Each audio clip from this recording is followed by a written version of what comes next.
I pledge to Nigeria, my country, to be faithful, loyal, and honest, to serve Nigeria with all my strength, to defend our unity and uphold our honor and glory. So help me God. Almighty God, creator and ruler of heaven and earth, we beseech thee to inspire and guide all our counsels and actions, so that I may always walk in the path of justice, love, and charity to one another. Help us with thy grace to do only those things that will promote the unity, peace, happiness, and prosperity of Nigeria.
Honorable colleagues, I have examined and approved the votes and proceedings of Thursday, 4th June 2026.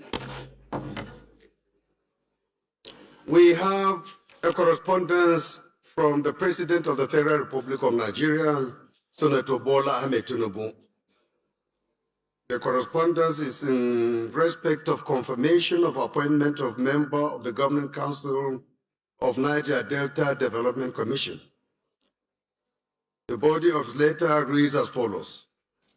He said, in compliance with the provisions of Section 2 subsection 2 of the Niger Delta Development Commission Establishment Act, I am pleased to present for the confirmation by the House of Representatives the nomination of Dr. Zaina Marwa as member representing the Northeast in the Governing Board of Niger Delta Development Commission, NDDC.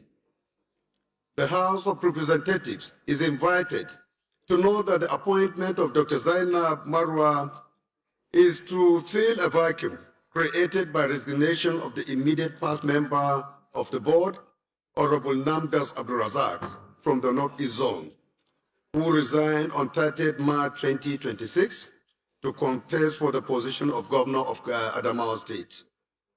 On this note, it is my hope that the House of Representatives will consider and confirm the appointment of Dr. Zaina Marwa as member of the Governing Board of Niger Delta Development Commission to represent the Northeast Zone. Please accept, Right Honorable Speaker, the assurances of my highest consideration and personal regards. Yours sincerely, Bola Ahmed Tinubu. Honorable colleagues, today we have in our midst students coming from various schools. I start with Asma Heritage Academy, which is located in Gwagwalada, FCT, Abuja. They are here to observe our proceedings. Please, can we appreciate them? Honorable colleagues, you may sit down, please. The next is students coming from Youth Parliament for Renewed Hope, YPRH, Federal Republic of Nigeria. You are welcome. You may please sit down. The last but not the least are students coming from Children of Bukas Root Club, Abuja. Children of Bukas Root Club, Abuja. You are welcome. Good to see you all. Please, you may sit down.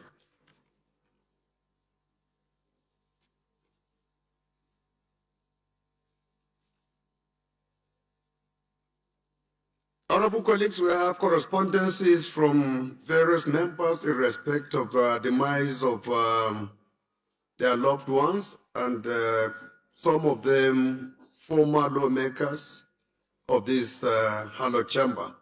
I start with a letter coming from Right Honorable Emmanuel Upon Udo, Chairman Committee on Digital and Electronic Banking. His letter reads as follows: notification of the demise of ex-lawmaker Right Honorable Professor Ini Udoka.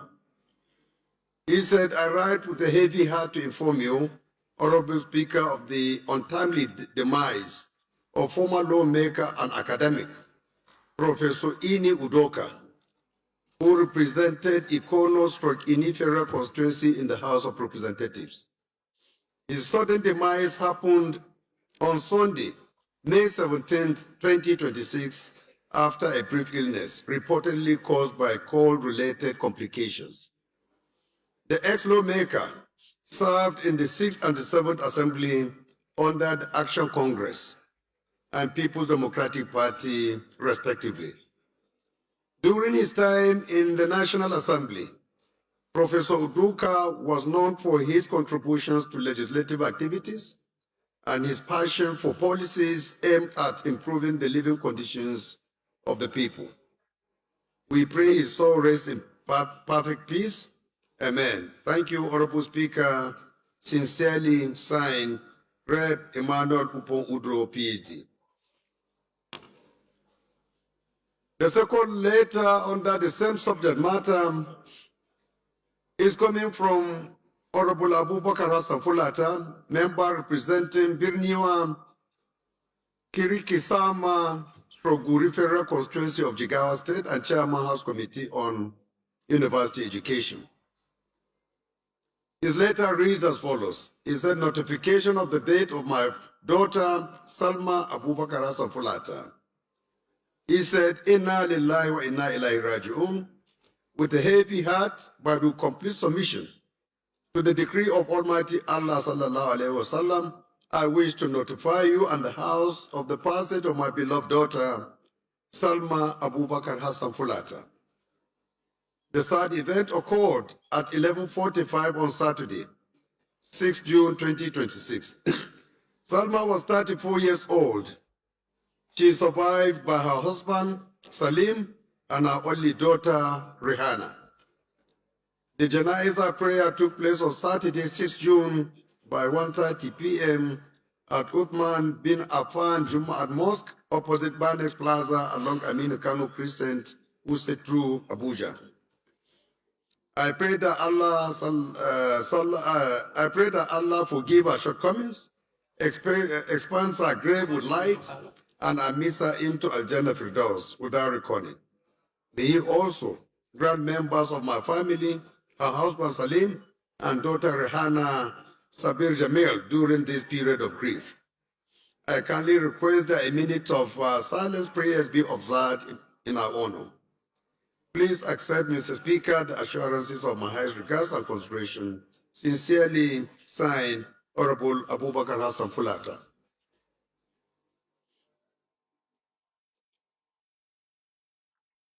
Honorable colleagues, the last but not the least is a correspondence we received from Honorable Chinedu N. Ogam, Chairman, House Committee on Reformatory Institutions, and member representing ECO/EZA South Federal Constituency of Ebonyi State. The subject matter of his letter is notification of the passing and burial of Honorable Sir Godwin Martins Alo Nwokikcha, former Honorable Member, House of Representatives, Second Republic, National Assembly, a request for. His letter reads as follows: It is with deepest sense of loss, submission to the will of the Almighty God, and profound sorrow that we announce the demise of Honorable Sir Godwin Martins Alo Nwokicha, former Honorable Member of the House of Representatives, who ably represented Abakaliki/Easy Federal Constituency of Ebonyi State during the Second Republic National Assembly, 1979 to 1983, on 19 February 2026 at the age of 80 years after a brief illness. Honorable Sir Godwin Martins was a dedicated legislator, a patriot, and a servant who contributed immensely to nation building through his active participation in the Committee on Education. He also fought for the creation of Ebonyi State and as a supportive stakeholder until his demise. His advocacy for quality education, rural development, empowerment of women and youth, and good governance left an indelible mark on the lives of many and on the records of the Grand Chamber. This sad event is a great loss to Abakaliki/Easy Federal Constituency of Ebonyi State, the National Assembly, family, and the Federal Republic of Nigeria at large. The burial will take place on the 26th of June, 2026 in his hometown of Boromachi, Abakaliki Local Government, Ebonyi State. Signed, Right Honorable Comrade Chinedu N. Oga. Honorable colleagues, please shall we rise to observe a minute silence in honor of the departed loved ones.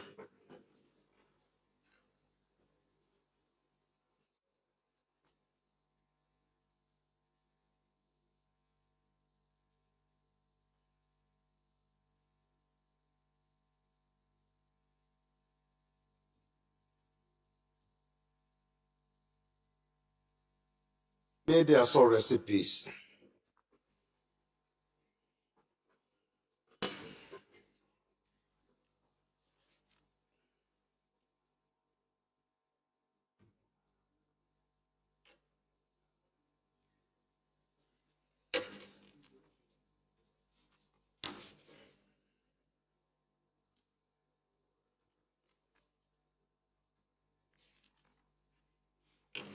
The leader of the House, please, before you go, can you move a motion for the House to suspend its rules to admit into the chamber a delegation comprising Right Honorable Kate Osamu MP and Right Honorable Helen Grant, from the United Kingdom Parliament, House of Commons, who are here to observe our plenary. Thank you very much, dear Speaker. I'm Professor Julius Ihovere, CON, Onwa Federal Constituency, Edo State. Mr. Speaker, I rise to move that the House, pursuant to the Order 21, Rule 3.1 of the Standing Orders of the House of Representatives, do admit into the chamber a delegation comprising Right Honorable Keto Samo, MP, and Right Honorable Helen Grant from the United Kingdom Parliament, House of Commons, to observe plenary session this day. I so move. The leader of the minority, please can you kindly second? Thank you, Mr. Speaker. I rise to second the motion that been moved by the leader of the House. I so second. Those in support of this motion say aye. Those against say nay. That is have it. Chief Whip, please can you admit them into the chamber?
Honorable colleagues, I'm in receipt of some motions from various members who have, in their own view, matters that are very important and urgent for your consideration.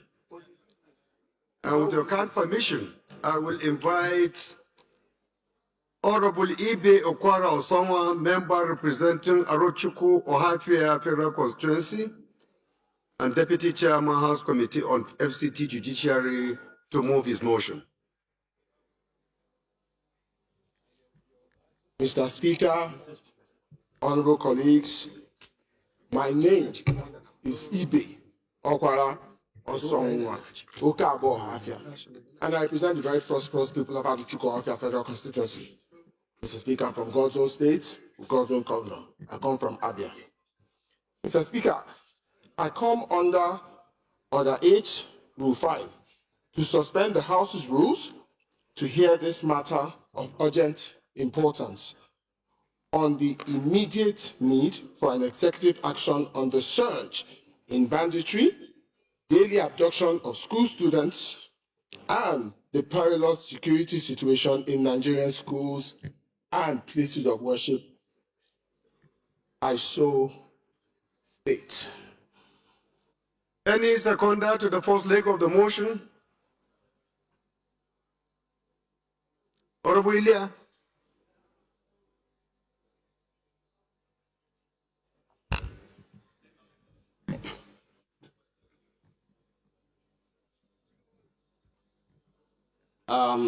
By name Ajang Alfred Ilia, Honorable member Fred. representing Jos South. Honorable Abdul Samad, please approach the chair, please. Member representing Jos South, Jos East Federal Constituency.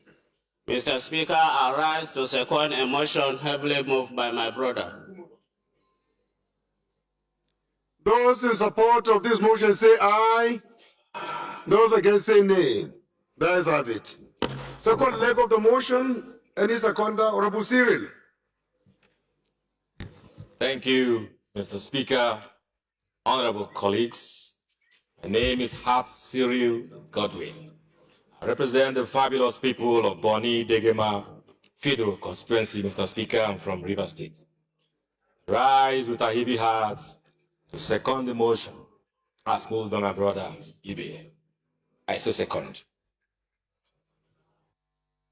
Those in support of this motion say aye. Those against say nay. The ayes have it. Honorable, please proceed with your motion. Thank you, Mr. Speaker, honorable colleagues. You're welcome. The House notes that the fundamental constitutional obligations of the federal government of Nigeria is enshrined in Section 14(2) of the 1999 Constitution as amended, which explicitly states that the security and the welfare of the people shall be the primary purpose of government. The House is aware that the daily abduction of innocent school children has not only disrupted the educational fabric of the nation, but has forced thousands of children out of school, compounding the country's out-of-school children crisis and traumatizing the entire generation of young Nigerians. The House is aware that with profound grief and alarm, the unrelenting daily escalation of banditry, mass kidnapping, and terror attacks across various states of the Federation, which have left the nation in a perpetual state of mourning and crying. The House is also aware of the deeply disturbing and systematic targeting of educational institutions and places of worship, which has turned schools, once sanctuaries of learning, and churches, sanctuaries of spiritual solace, into prime targets of relentless bandits and kidnappers. The House is also aware that religious congregants are now targeted regularly, abducted, or killed during worship services, severely infringing upon the civilians' and citizens' fundamental right to freedom of thought, conscience, and religion. The House is also aware that ordinary Nigerians are crying out every day, feeling entirely abandoned by the state as businesses collapse, farming communities are distorted due to terrorism, and families are forced into extreme poverty rising from this issue. The House is concerned that despite the trillions of naira allocated to defense and security sectors in consecutive national budgets, the current security architecture appears overwhelmed, reactive, and unable to deal with the overwhelming need for the security of our citizens. The House further is concerned that the apparent lack of decisive, definitive, and crushing military response from the security agencies has caused a collapse in the enforcement of our sovereignty, leaving citizens with grim impression that the government has lost control of vast areas due to terrorism. Mr. Speaker, the House resolves to, 1, condemn in strong terms the ongoing banditry, horrific daily abductions of Nigerian school students, and persistent attacks on schools and churches in Nigeria. Order, please. Order, order, order. 2, the House also is urged to transmit a solemn and urgent appeal to Mr. President as the Commander-in-Chief of our armed forces, reminding him of his sacred oath of office to protect the lives and property of Nigerians. 3, the House also resolved to demand that the President immediately deploys an aggressive, unrelenting, and comprehensive security strategy to flush out all the bandits in their strongholds, secure all vulnerable schools and places of worship, and ensure the immediate unconditional release of all citizens currently held in captivity. The House urges that unequivocally we should declare that if the administration proves fundamentally unable to unwillingly arrest this drift into anarchy and restore security and stop the daily tears of grieving citizens, that the service chiefs should honorably resign from office, having failed to secure the territory and integrity of Nigeria. Lastly, the House mandates the House Committees on Defense, National Security and Intelligence, and the Army to aggressively oversight the execution of this resolution and report back to the House in 2 weeks. I so move. Honorable colleagues, you have heard the motion moved by Right Honorable Ibe, and his prayers are atomized into 5 categories. Are we satisfied with the prayers he has made? Okay, Honorable Oga. Thank you, Right Honorable Speaker, Honorable colleagues. My name is Right Honorable Comrade Chinedoga Owen. I represent Ikwa and the South South Federal Constituency. I'm from Ebonyi State. The amendment to the prayers, Mr. Speaker, that they should include Nigeria Police Force. He made mention of Army and other security agents, but the Nigeria Police Force need to be included in the prayer. That is the amendment, Mr. Speaker. Thank you. Any seconder to this amendment? And civil defense, sir. And civil defense. And civil defense? Yes. Any seconder to this amendment?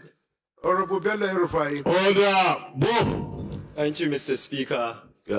Distinguished colleagues, my name is Honorable Mohammed Bello El Rufai. I represent the excellent people of Kaduna North. I stand proudly to second the amendment moved by my elder brother to add the police force and the civil defense. Internal security is an issue for the police. Our army are already overstretched, and I'm proud of the motion moved. Thank you so much, sir. God bless you. Those in support of this amendment say aye. Those against say nay. There's a bit. Any seconder to the substantive motion as amended? Honorable Kelechi. Thank you, Mr. Speaker. My distinguished colleagues, my name is Honorable Kelechi Nwogu. I'm from Rivers State, the treasure base of the nation. By the grace of God, I represent the people of Ichie, Omoma Federal Constituency. I am a member of People's Democratic Party. I rise to second the motion moved by Honorable Ibe. I so second. Those in support of this motion as amended say aye. Those against say nay. That's have it. This motion is referred to the Committees on Defense, National Security and Intelligence, Army, Police, and Civil Defense for further legislative action. Honorable colleagues, the next motion is coming from Honorable Dr. Sulema Abubakar Gumi, but before then, let me recognize the presence of Right Honorable Kate Osamu MP and Right Honorable Helen Grant from the United Kingdom Parliament, House of Commons, who are here to observe our proceedings. Please, can you rise for recognition? Honorable colleagues, these delegates from the United Kingdom, it will interest you to know they are all half Nigerians. They have a dual nationality. They are Nigerians, they are also British. So it's a big pleasure having you here, and they are here to engage and interface with our Committee on Nigeria United Kingdom Friendship Group. Thank you so much for coming.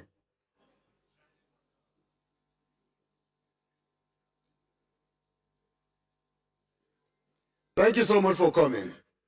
Good to see you all. Honorable Suleiman Abubakar Gumi has a motion to present before us.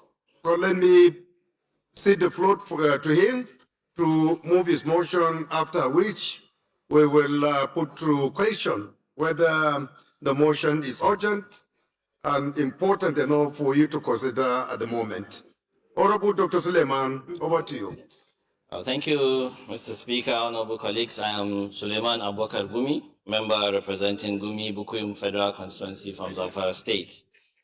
Mr. Speaker, I rise to present a motion under matters of urgent public importance, Order 805, which is stating the need to contain the recurring banditry attacks in Zamfara State and other northwestern states.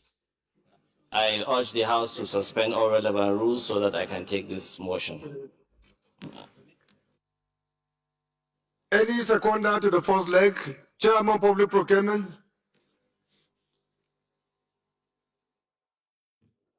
Thank you, Mr. Speaker, distinguished colleagues. My name is Idem Unyime, member representing Ukanafun, Orowanam Federal Constituency of Akwa Ibom State. Mr. Speaker, I rise to second the motion as moved by my colleague, Honorable Gumi, that the matter is urgent enough to be heard now. I so second. Thank you. Those in support of this motion say aye. Those against say nay. That is have it. Second leg of the motion, any seconder? Honorable Uduak. Thank you, Mr. Speaker. I am Honorable Alfonso Soludo. I speak for the people of Ikor Abasim, Platery and East Noble Federal Constituency. Mr. Speaker, I'm from Akwa Ibom State, and I rise this moment to second that leg of the motion. I so second. Those in support of this motion say aye. Those against say nay. That is have it. Honorable Dr. Suleiman Abubakar Gumi, you have the floor. Please go ahead. Thank you, Mr. Speaker, honorable colleagues.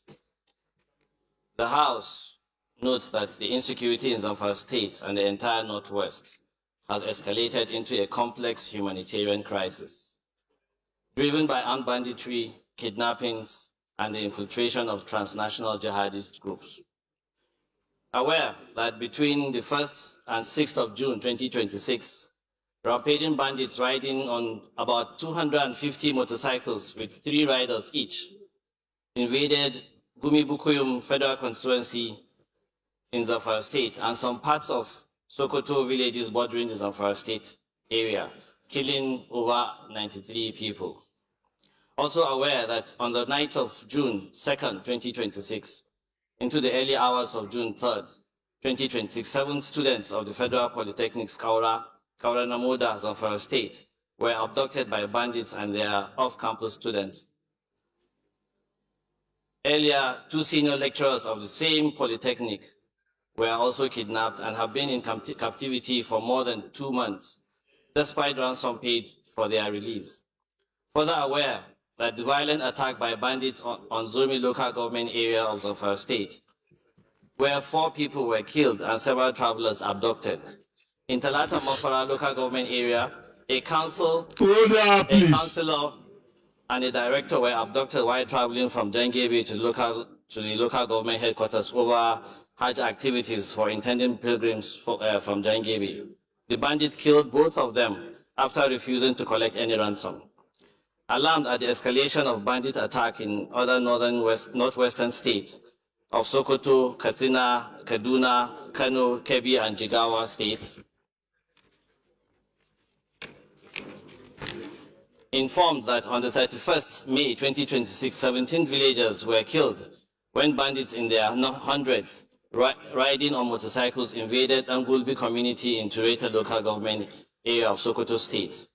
It was also reported that more than 15 communities in Tureta and Sabon Birni local government areas of Sokoto State have been deserted due to the constant bandit attack. In Katsina State, a former director of Defense Information of the Nigerian Army, Major General Rabi Abubakar Bazari, retired, and his wife were abducted when their vehicle was ambushed along the Marabawa, Musawa, Kafin Soli Road in Matazu local government area. Also yesterday, 50 elders in Zamfara were abducted and they are still in captivity. Also informed that in Kaduna State, bandit attack remains a significant security challenge, with recent incidents heavily concentrated in areas like Kachia, Sanga, Rinungwari local government areas, while in Kano State, bandit attacks have primarily impacted rural communities sharing borders with neighboring Katsina State, with most severe incidents resulting in fatalities, livestock rustling, and abductions. Concerned that continuous unchallenged movement of bandits between the towns, states, and their hideouts severely undermines the credibility of the nation's security. Convinced that if the recurring trend of insecurity and kidnappings in Zamfara State and the entire Northwest is not checked, it will destroy lives and ruin the socio-economic fortunes of the entire Northwest region. The House resolves to 1. Urge the Minister of Defense to deploy adequate security personnel and necessary operational equipment to Zamfara State and the whole of the Northwest to strengthen the security in the region. 2. Urge the Ministry of Agriculture, Environment, Education, Humanitarian, and Development Commissions to explore other non-kinetic options of solving this insecurity. And 3. Mandate the Committees on Defense and other relevant committees of the House to ensure compliance and report back within 2 weeks for further legislative action. I so move, Mr. Speaker. Any seconder?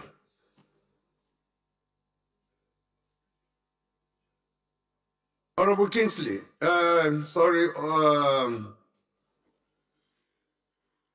Honorable Buffer, Mr. Mr. Speaker, my name is Eliu Buffer Miso, representing the Damban Federal Constituency. I stand to support this motion moved by my colleague. I so second, Mr. Speaker. Before we put the question, if we have members who may want to contribute on this subject matter. Contribution, Mr. Honorable Gorange. Thank you very much, Mr. Speaker. Honorable colleagues, Honorable Comrade Bashir Usman Goro is my name. Member representing Gada Gwaranyo Federal Constituency of Sokoto State. Mr. Speaker, I deem it necessary to contribute to this motion, being it security motion issue that is affecting Nigeria entirely, not only the northwestern state that the mover of the motion mentioned in his prayers. Mr. Speaker, I want to also equally remind us that this very House set legislative agenda the beginning of this 10th assembly to date. Mr. Speaker, part of our legislative agenda is to continue having interface with the relevant security agencies, where in the legislative agenda we propose quarterly interaction with these people. Mr. Speaker, you demonstrated effort to that. We have once had interaction with the security agencies, all of them. We ask them questions, they respond to us. Mr. Speaker, it is your agenda and the agenda of this House that we must hold these people accountable of what they are doing. Mr. Speaker, it is just the truth of the matter that Nigeria currently is bleeding. Whether we like it or not, it's nothing political, it's the current situation. It's the current situation, Mr. Speaker. We must rise to the challenges. And these people, the new service chiefs, we have never interacted with them. We don't know even what they are doing. And they are not briefing us what they are doing. Mr. Speaker, it is the agenda of this House to call the service chiefs. What are you doing? That the territory of Nigeria is falling under the terrorists. Terrorists are taking control of the territory. And the army, the entire armed forces, their fundamental role is to subjugate Nigerian territory. And the territory has been taken over by terrorists. first week of May, Gorau, where I was born, bandits invaded my hometown, killed one person, abduct 10 women and children. Mr. Speaker, only 5 days, bandits invaded people in Rima town, abduct 24 people, killed one innocent and Haji Hassan Mekanta. Where are we going? As a nation, where are we heading to? Mr. Speaker, it is our agenda. Please, let us invite these people decisively. Let them come and tell us, what are they doing? Because our people are looking as if we are not doing our job to hold them accountable of what they are doing. Mr. Speaker, honorable colleagues, please, this matter, we shall give it all necessary attention. That Nigeria needs us, Nigerians need us more than ever. Thank you very much, Mr. Speaker. May God bless all of us. May God safeguard this country, Nigeria. Honorable Stanley. Thank you, Mr. Speaker. My respected colleagues, I remain Honorable Adedeji Stanley Olajide. I represent the of Ibadan Northwest, Southwest Federal Constituency of your state. Mr. Speaker, as a rider to what my colleague just laid on this floor, about 26 or 27 days ago, about 46 children, teachers, were also abducted in Oyo State. We still cannot find them as we speak. It hurts. It cannot continue to be business as usual. Mr. Speaker, rather than be part of the problem, I want to prefer solutions. In addition to what my respected colleague just said, I think we also need to start taking the issue of technology very seriously. Our forests are havens to so many life in the dark. And the only way we can put that in the light is with technology, Mr. Speaker. We are making investments on roads, power, but I believe we have satellite in orbit right now that will be end of life very soon, and they cannot actually solve the problem that we have. Part of the solution to uncover the dark box that we're dealing with, Mr. Speaker, is to invest in the right technology to uncover and chase this bad element away from our country. Mr. Speaker, I would like to make an amendment to this motion that will revisit the spending in technology to be able to empower not only our law enforcement, our military, our DSS, and all of the security architecture we have in Nigeria.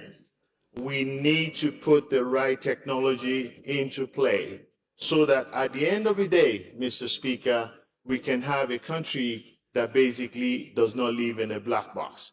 Thank you for yielding the floor to me, Mr. Speaker. So if I hear you correctly, you said you want to make an amendment? Yes, Mr. Speaker. What's the amendment then? The amendment is for us to invest in 2 satellites to be able to help our security architecture, Mr. Speaker. So where does it fall? Can you craft it properly as a prayer?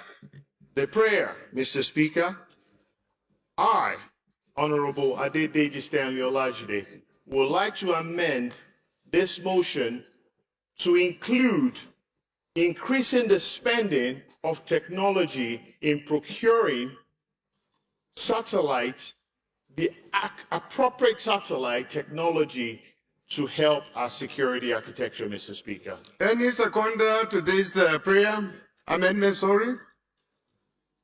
Honorable Ibe.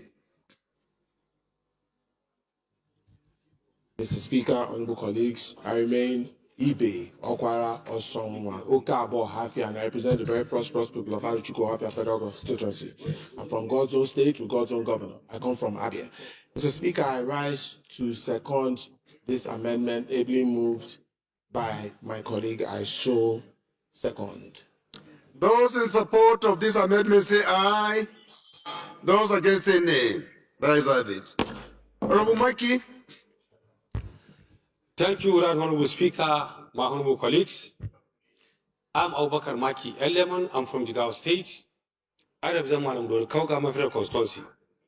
Mr. Speaker, my honorable colleagues, I'm opportune to be in this green chamber since 9th Assembly to date. And always the drama and the discussion is one. Insecurity, call the service chiefs, and what have you. I think even the mover of the last motion made mention all the security agencies forgot about the police affairs, unless Senator Oga mentioned that amendment should be we should include police. Even the of recent attack in Oyo, it is the effort of our police that rescued that woman and her 2 children. But people are not recognizing them. Sir, we should try from this green chamber and motivate and encourage our police because they are in charge of internal security.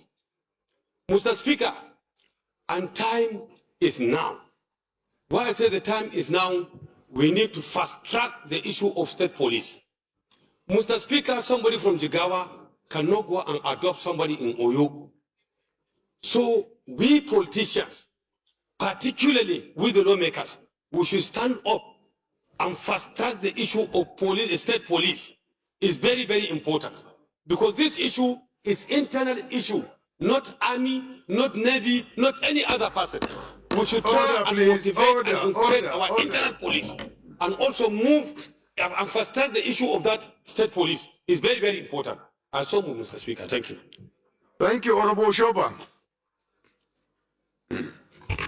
Thank you, Mr. Speaker. My distinguished colleagues, Olumide Oshoba representing Abeokuta North, Obafemi Ode, and Orida Federal Constituency. Mr. Speaker, let me first of all commend all my colleagues that have contributed to this motion. And I want to talk about the technology that my colleague just spoke about. Getting a satellite is very important for the central protection of the territorial integrity of Nigeria. But we need to be clear on something. We have states that have control units, that have CCTV around their states. Take, for example, Enugu and Lagos. We need state governments to invest in CCTV units across their states and have control units in the states. The satellite will be for the federal government to monitor the territorial integrity. Now, with those CCTVs, you can monitor states by state governments. That is what we actually need right now, because you're talking about decentralizing the police force. If you get a satellite, it's going to be the federal government that will be controlling the satellite. But states can actually control their own CCTV and have their own control units. Thank you, Mr. Speaker. Thank you. We'll take only one more from this room. Oramujimide Benson. Thank you very much, Right Honorable Speaker, our great ambassador in North Africa, honorable colleagues. I remain Baba Jimmy Benson. I represent the good people of Ikorodu Federal Constituency, Lagos State. Mr. Speaker, I've listened with rapt attention to the very important motion, but my response will be solution-driven. And one of the things I'm going to say was what I heard you say at the Nigerian Defense College. You drew an analogy with when President Buhari was president and he introduced the cashless policy. You said that when the cash policy was introduced, there was a drastic drop in kidnapping because there was no availability for cash to be paid for ransom. And I don't think it's possible for ransom to be paid with POS or a cash card. That would mean the traceability will be easy. So I'm suggesting that this House urges the federal government of Nigeria to revisit the cashless policy in a way that will eliminate the large movement of cash. One solution.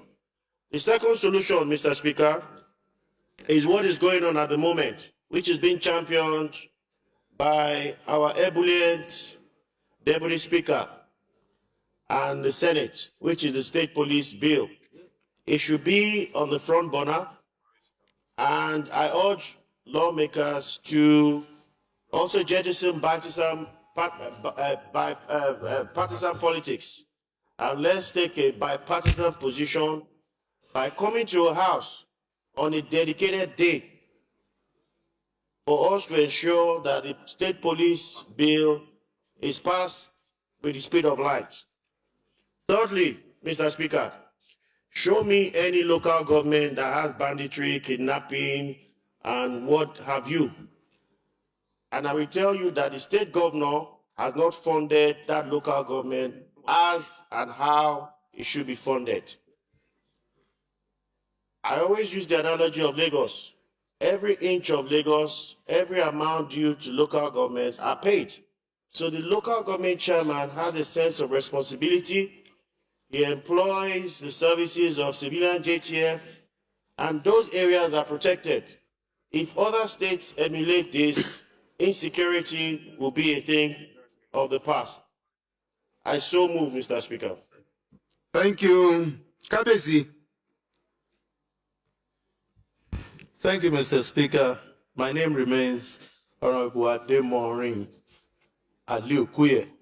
I speak for the good people of Shomolu Federal Constituency, and I'm from Lagos State.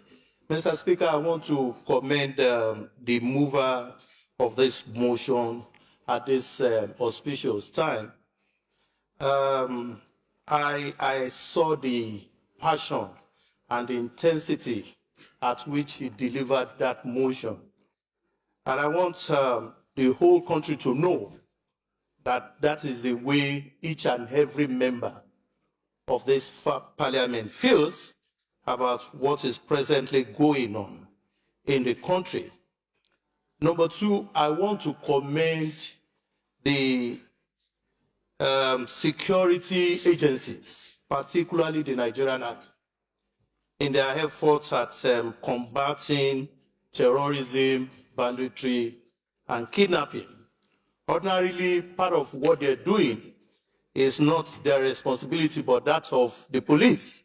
But they have to come in to support the effort so that they can collectively and jointly address this issue. Mr. Speaker, we recall that I was last week discussing with Mr. Speaker on the need for an executive action to dismantle the ransom cash economy and strengthen our financial intelligence coordination, which is exactly what Honorable Jimmy Benson has mentioned here. Mr. Speaker, I want to point to the fact that even though the laws are there, Money Laundering Prevention and Prohibition Act of 2022, the Terrorism Prevention and Prohibition Act, which imposed mandatory obligation on financial institutions, designated non-financial businesses, and relevant agencies to detect, report, and disrupt illicit financial flow, including ransom proceeds. The truth of the matter, sir, is that this thing is no more about ideology. It's no more about Western education. It's become a business to the people that are doing it. It's all about money now. And this money they use to purchase more weapons in order to carry on the business.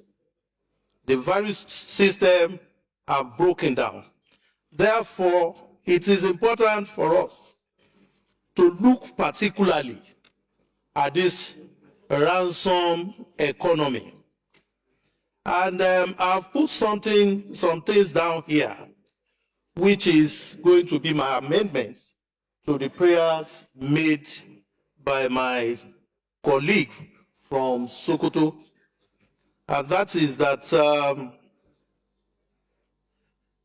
we mandate the Federal Ministry of Finance, Budget and National Planning to ring-fence and release adequate funding to the operation of NFIU, Financial Intelligence Technology Infrastructure, including advanced transaction monitoring systems, artificial intelligence-enabled pattern detection tools, and cross-border financial tracking capabilities as priorities in the expenditure, maybe in our next budget.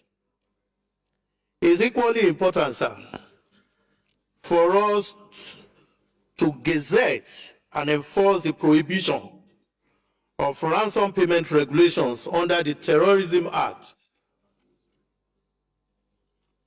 including the introduction of a controlled engagement protocol that enables victims' families to cooperate with law enforcement agencies in real time during ransom negotiation, rather than making payments unilaterally outside the purview of the law. Just this morning, I was listening to... Honorable Koye, please round up. Yes, sir. Okay, sir. So, lastly, sir. So I you want us made to... one recommendation, right? Yes, sir. Okay. Yes, sir.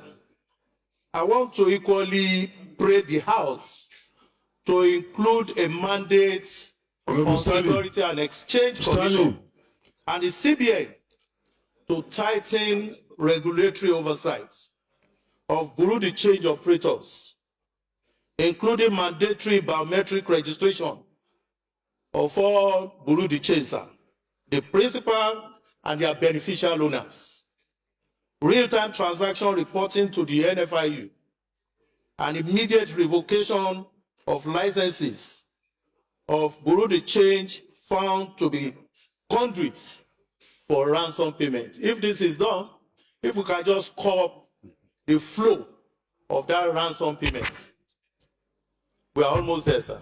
Thank you. He has moved for an amendment or addition to the additional prayer to this very important motion. Anyone who wants to second this additional prayer? Honorable Tijani. Thank you, Your Excellency, Mr. Speaker. My respected colleagues, I remain Tijani Kayode Ismail, representing the good people of Ifeludu, Ofa, or Federal Constituency. Mr. Speaker, I'm from Kwara State. Mr. Speaker, I rise to second the amendment earlier moved by Kabesi, our leader. I so second. Those in support of this amendment say aye. Those against say nay. That is it. Honorable Ajilu, you have the floor. Excellence. Thank you, Mr. Speaker, my honorable colleagues. My name is Honorable Umar Ajilo, member representing Makarfi Kudan Federal Constituency from the most affected zone in the country, pertaining to security challenge, Northwest Zone. Mr. Speaker and their colleagues, I want to thank my big brother, Honorable Gumi, and the recent speakers about the issue of the national security, particularly from the place that we come from, the Northwest, that we know what is going on across the 7 states that we have around. Mr. Speaker, my dear colleagues, there is one challenge that we want to run away from each, which is very, very important, about the calling of the security agencies to come and brief us what is happening and everything, where there and there. And we are in the most of the committees of the securities that we oversighting these security agencies around.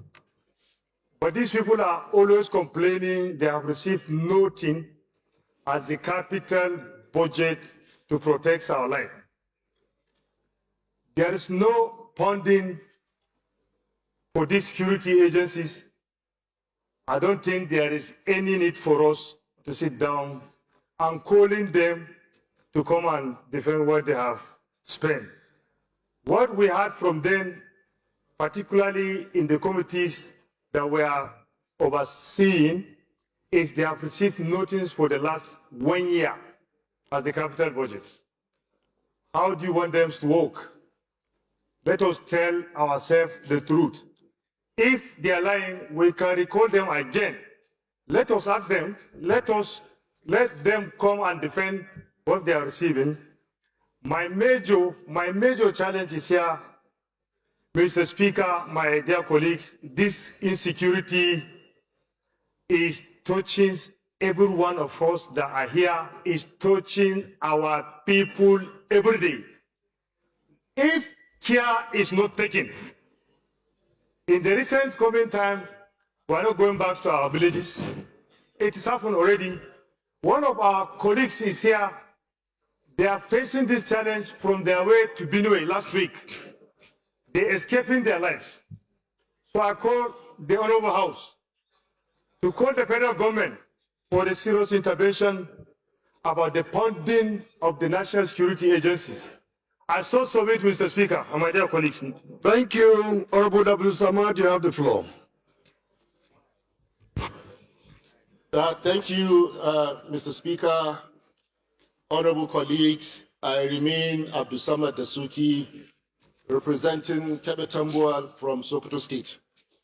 Mr. Speaker, honorable colleagues, permit me to first and foremost appreciate the members of the armed forces and other security agents who have been at the forefront of protecting us as a nation.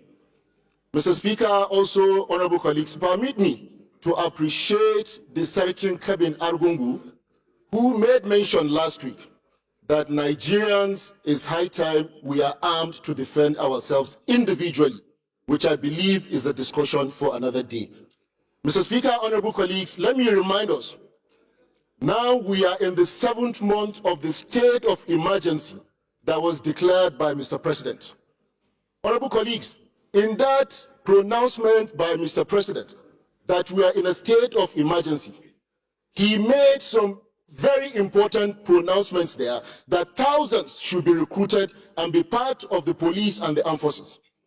Mr. Speaker, honorable colleagues, I would like to mention here one of the biggest challenges, amongst many others, is lacking men on ground, lacking the technology, and lacking the resources.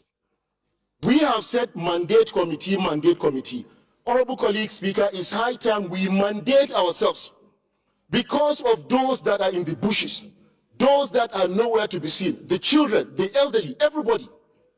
From the north to the south, east, west, everybody is feeling the heat in Nigeria. Very soon, I'm sure we'll declare they are in a war situation. So I will propose, Mr. Speaker, that by tomorrow, so that we save the souls that are there without anybody speaking on their behalf. I'm happy when I heard the minister's sisters were released last week. But there are thousands of poor Nigerians. They don't know anybody.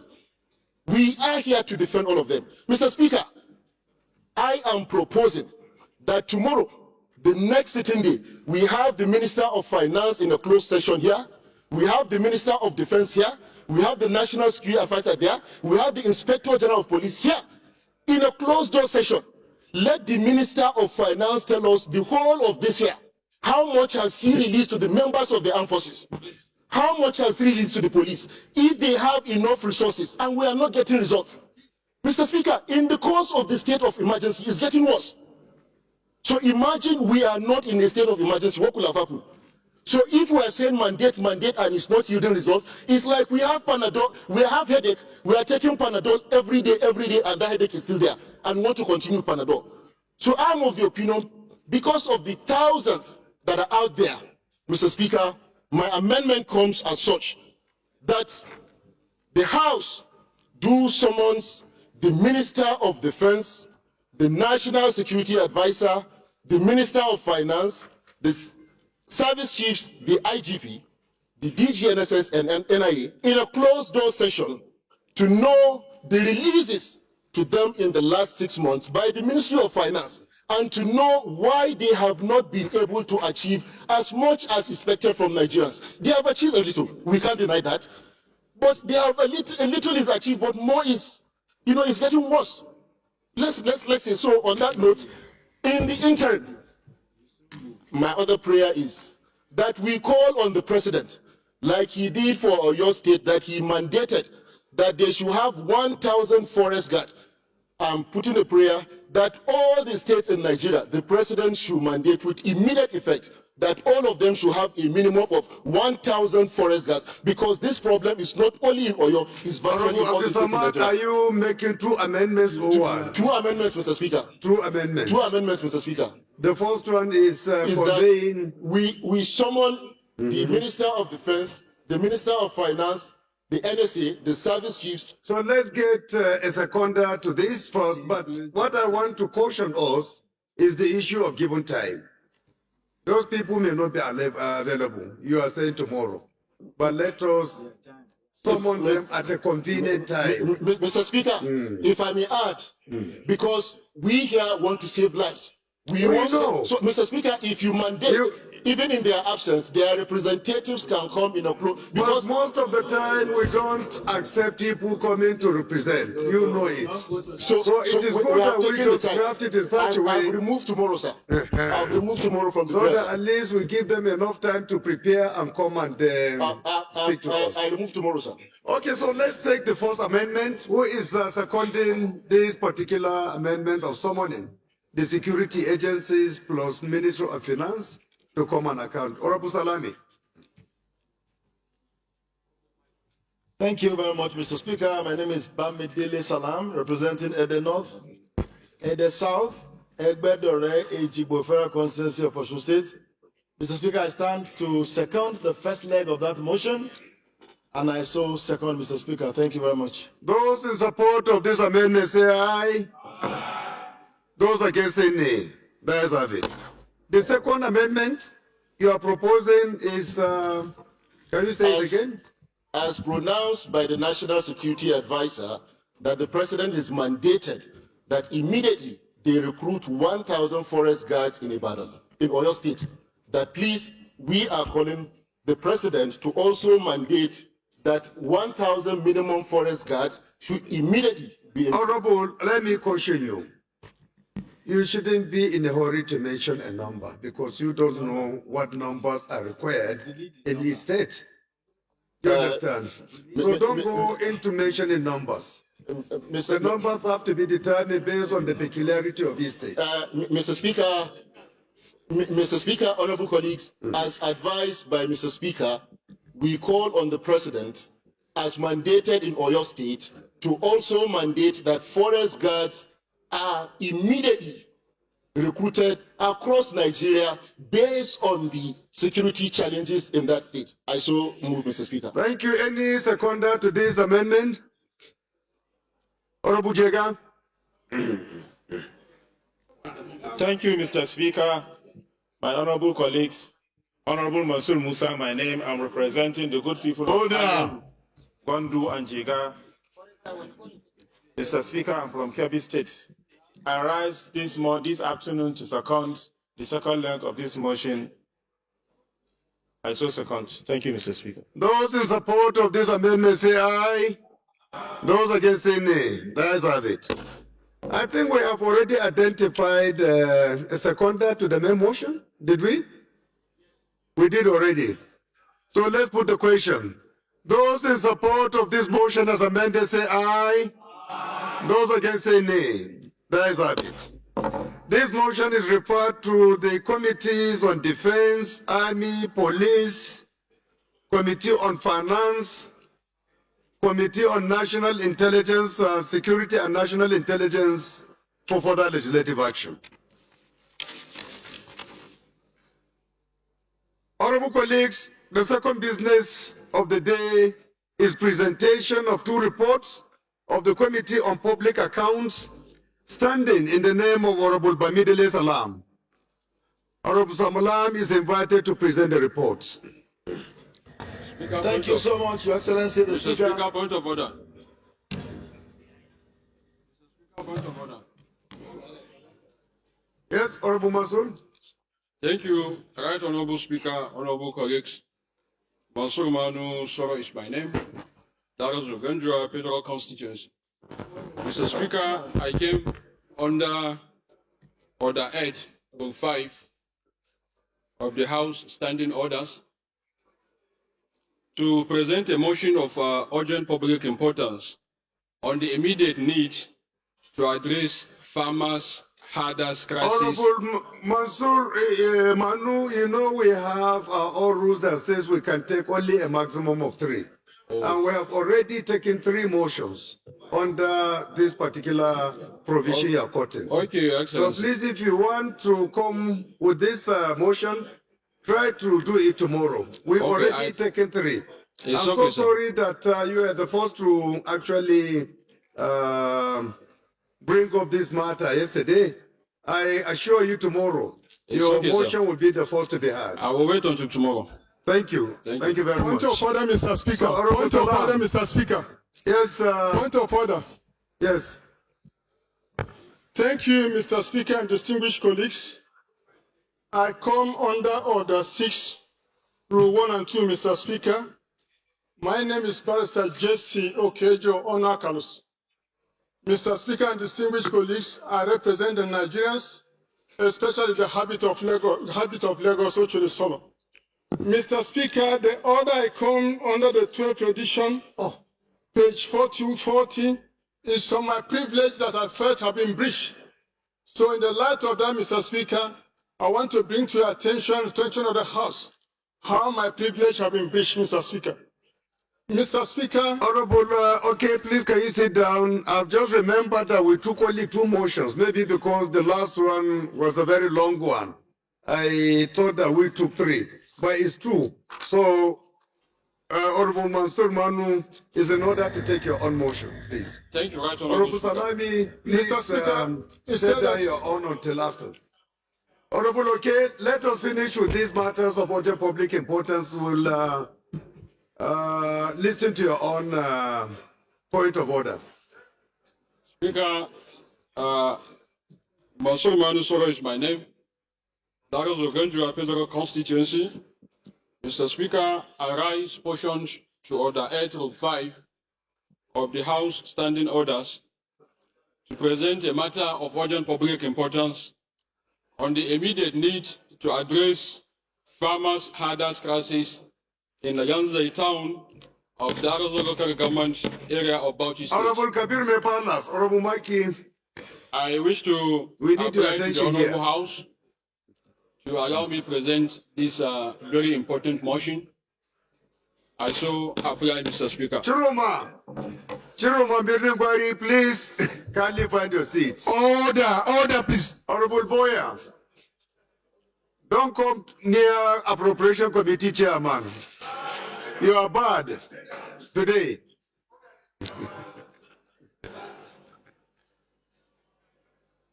Any seconder, Honorable Komoti.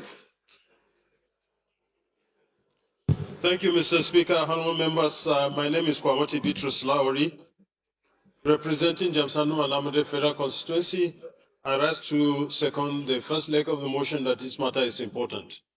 I so second. Those in support of this motion say aye. Those against say nay. That is have it. Seconder to the second leg of the motion, Honorable Leko. Thank you, Right Honorable Speaker, distinguished colleagues. My name is Honorable Jafaru Leko, and I speak for the very good people of Bogoro, the Stafa Abalea. I rise to second the second leg of the motion, that the motion is very important to be had now. I saw second. Those in support of this motion say aye. Those against say nay. That is have it. Honorable Manu, please go ahead, but make it brief. Thank you, sir. Mr. Speaker, the House noted the sad occurrence last week of a violent clash between farmers and herders in the Yanzai and nearby Dosho communities that resulted in the loss of 9 human lives, injuries to residents, destruction of property, and the burning of approximately 50 residential huts and other means of livelihoods. Concerned that the incident has displaced numerous families, exposed vulnerable persons comprising women, children, and the elderly to severe humanitarian conditions and heightened tension among affected communities, disturbed that the recurring nature of farmers-herders conflict across various parts of the country continues to undermine national security and economic development. Observe that the Constitution of the Federal Republic of Nigeria 1999 as amended places a responsibility on the government to protect the lives and property of the citizens and to promote their welfare. Uphold that the timely intervention of security agencies and conflict resolution mechanisms are critical to preventing further escalation and restoring confidence among affected communities. The House is worried that failure to swiftly investigate and bring perpetrators to justice may encourage reprisals and further violence. The House resolves as follows. 1. The House urged the Inspector General of Police to immediately deploy adequate investigative and intelligence resources to the Darazo local government area of Bauchi State with a view to identifying, apprehending, and prosecuting all persons connected with the violence. Number 2, the House called on the DGDSS to intensify intelligence gathering, threat assessment, and early warning operations within the affected communities and the adjoining areas to forestall further attacks and reprisals. The House also urged the National Emergency Management Agency, NEMA, and the Northeast Development Commission to immediately provide emergency relief materials, temporary shelter, food supplies, medical assistance, and psychosocial support to affected victims. The House further called on the federal government through the Northeast Development Commission to support the reconstruction of the residential structures, community facilities, and means of livelihood destroyed during the crisis. The House urged the Federal Ministry of Livestock Development, the Federal Ministry of Agriculture and Food Security to accelerate the implementation of sustainable livestock management, grazing control, ranching development, and farmer-herder dispute resolution frameworks in Darazo local government area of Bauchi State. The House mandates the Committees on Police Affairs, National Security and Intelligence, Emergency and Disaster Preparedness, and indeed the Northeast Development Commission to ensure compliance and report back to the House in 6 weeks. The House observed a minute silence in honor of those Nigerians who lost their lives during the unfortunate incident and extend the written condolences of the House of Representatives to Yanzai and Dosho communities through the government of Bauchi State. Mr. Speaker, honorable colleagues, I so moved.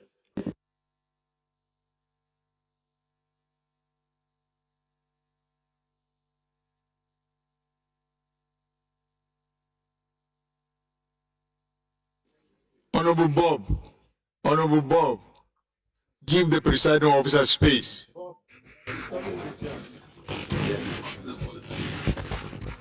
Any seconder, Honorable Lizzie. Thank you. Yes. Thank you, Mr. Speaker. Ian Zanza, PhD. Eze, Nwachukwu Eze is my name. I represent the good people of Ebonyi, Ohuku Federal Constituency, Mr. Speaker. I'm from the south of the nation state, governed by a very, very pragmatic governor, FON. Mr. Speaker, I rise this morning, distinguished colleagues, looking at the importance of this motion, I don't think we require much argument, Mr. Speaker. I so second the motion as moved. Those in support of this motion say aye. Those against say nay. The ayes have it. This motion is referred to the committees on agriculture, agricultural services, police affairs, national security and intelligence, emergency and disaster preparedness, and Northeast Development Commission for further legislative action. Honorable colleagues, please shall we rise for a minute silence.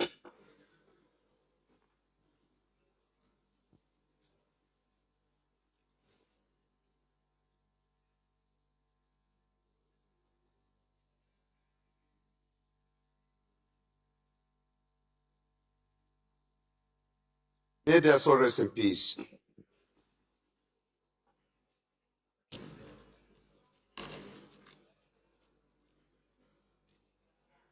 Honorable Oke, you said you want to speak on the... Yes, sir. Privileges, Mr. Speaker. Okay, so what do you have to say? So thank you, Mr. Speaker and distinguished colleagues. My name is Barrister Jesse Okejo Onakalos. Mr. Speaker and distinguished colleagues, I represent the Nigerians, especially the habit of Lagos, Oshodi Solo. Mr. Speaker and distinguished colleagues, I came under Order 6, Rule 1 and 2, on privileges, what I consider that my privileges have been breached. And Mr. Speaker, in less than 2 minutes, I will present my case. Mr. Speaker and distinguished colleagues, on the 27th day of April 2027, the Embassy of China wrote a petition against me, addressed to His Excellency Professor Jack Dan Azumi, Chief of Staff to the Speaker of the 11th Assembly. Mr. Speaker, they raised allegation. The letter was received on the 28th. The allegation they raised concerning a purported letter written by me, addressed to Taiwan. On the 28th of April, Honorable Oke, let me refer you to our last directive. We refer this matter after receiving this complaint to ethics and privilege. When a matter is under investigation, you can come under matters of privilege. Wait until when the ethics and privilege have concluded their own assignment. That is when you can now come and say whether justice or no justice has been done to you. But it is already under investigation. We have written to ethics and privilege to investigate the matter and report to the House. Mr. Speaker, nobody has referred the letter, but I'm just they will invite you. The letter has not been written to me. You that matter has already, and I've told you that day. When we met last, I told you that we are going to refer it to the Committee on Ethics and Privilege to investigate. So there is no point bringing an issue on the matters of privilege now. Let us conclude the investigation, and then thereafter you can decide to take whatever action you think you need to. Okay? Thank you very much. Mr. Speaker, the issue that you have been raised, I raised the issue of concern, and I brought to your attention. Thank you, Mr. Speaker. My name is Bamidele Salam. I represent the North, the South, Egbedore, and the Ejigbo Federal Constituency of Osun State. Honorable Mr. Speaker. Boya. So sorry, I told you I didn't know that it's my good friend. Nobody should come and distract the chairman of appropriation. Please. Please, allow him to have some moment of peace here. Thank you, Mr. Speaker. I rise this afternoon to lay 2 reports by the Public Accounts Committee of the House of Representatives, and with your kind permission, Mr. Speaker, I want to request that I consolidate the 2 reports to seek your approval to lay them. The first report, Mr. Speaker, is the report of the Public Accounts Committee of the House of Representatives on the consideration of the Auditor General's report for the Federation on Federal Government of Nigeria's consolidated financial statement for the year ended December 31st, 2020, Honorable Dixon. While the second one, welcome. Mr. Speaker, is the report of the Public Accounts Committee. Honorable Inua. On the consideration. Please, can you find your seat, please? Of the General Report for the Federation, annual report on non-compliance and internal control weaknesses in the Nigeria Bulk Electricity Trading Company PLC for the year ended December 31st, 2021. Mr. Speaker, I seek the leave of the Honorable Speaker and the House to lead this report. Thank you, sir.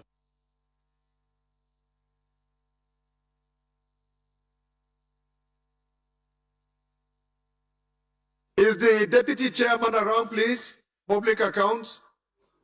Any member of the Committee on Public Accounts around? Yes, Honorable. Mr. Speaker, Right Honorable colleagues, my name is Sani Egid Ibrahim. I represent Ajakuta Federal Constituency. I'm from Conference State, Kogi State. As a member of this very important committee, I rise this morning to second the motion ably led by Chairman to lay his report before the House. Mr. Speaker, I still second, sir. Those in support of this motion say aye. Nobody is supporting this motion. Have you any problem with public accounts, honorable colleagues? Then let me put the question again. Those in support of this motion say aye. Aye. Those against say nay. The ayes have it. Honorable Salami, please proceed and lay your report. The third business of the day is presentation of report of the committees on treaties, protocol and agreement, and gas resources on a bill for an act to amend the West African Gas Pipeline Project Act number 11, 2005, to provide for a licensing regime for all shippers on WAGP by the WAGP authority, extend the income tax holiday and revise the income tax rate and for related matters. Standing in the name of Honorable Yusuf. Order, please. Order. Please, can you find your seats? Honorable Agilo. Honorable Agilo, please find your seats. Please find your seats.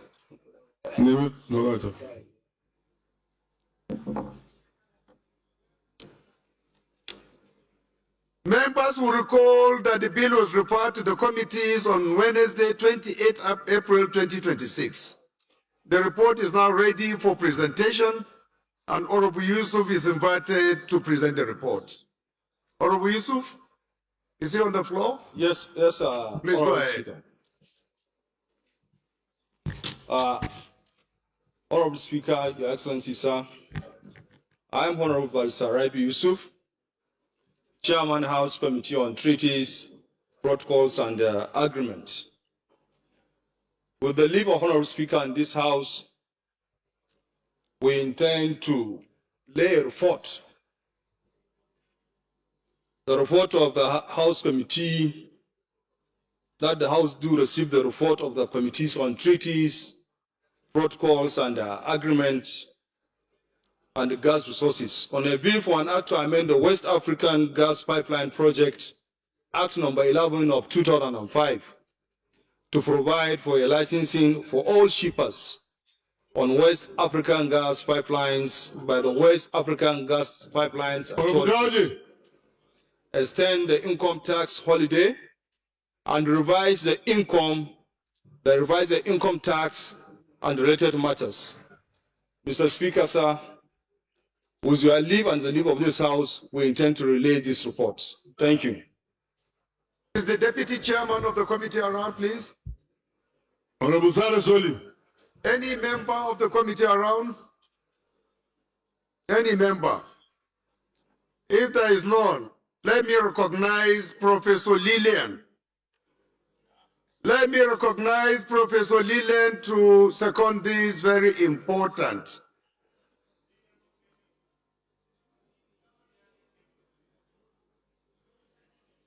And Professor Lillian, you have to be very careful. I'm warning you to be very careful. Don't enter into a territory that you don't belong. Any seconder, please. Honorable Joby. Your Excellency, Mr. Speaker, Tijani Abdulkadir Jobe from Dawakin Tofa, Nungado, I stand to second the motion as ably moved by Honorable Takai. I so second, Mr. Speaker.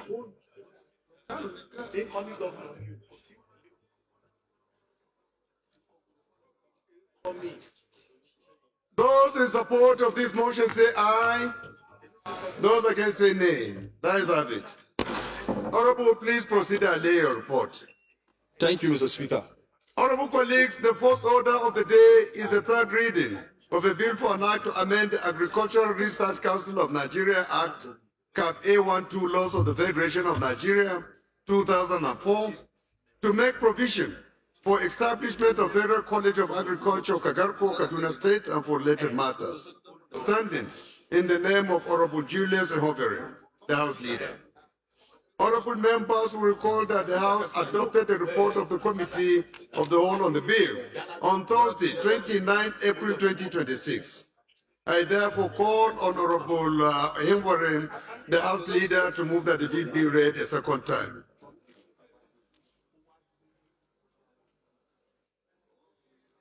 The acting leader of the House, please can you proceed?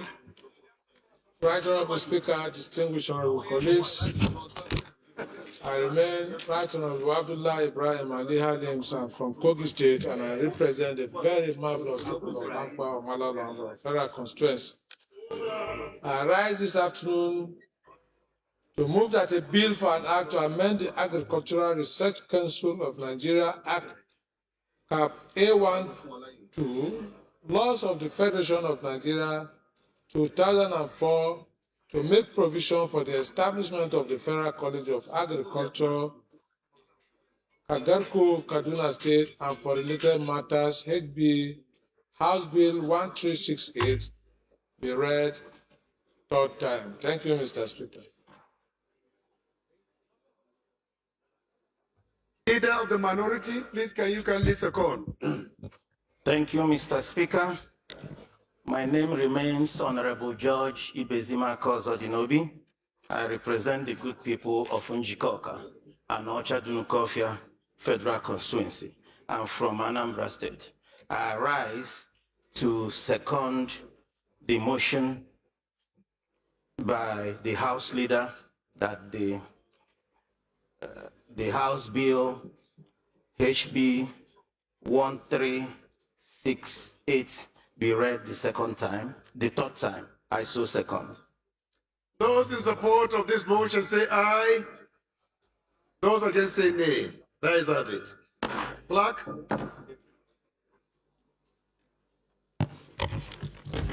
Right Honorable Speaker, honorable members, a bill for an act to amend the Agricultural Research Council of Nigeria Act, CAF A12, Laws of the Federation of Nigeria 2004, to make provision for the establishment of the Federal College of Agriculture, Kagarku, Kaduna State, and for related matters, third reading.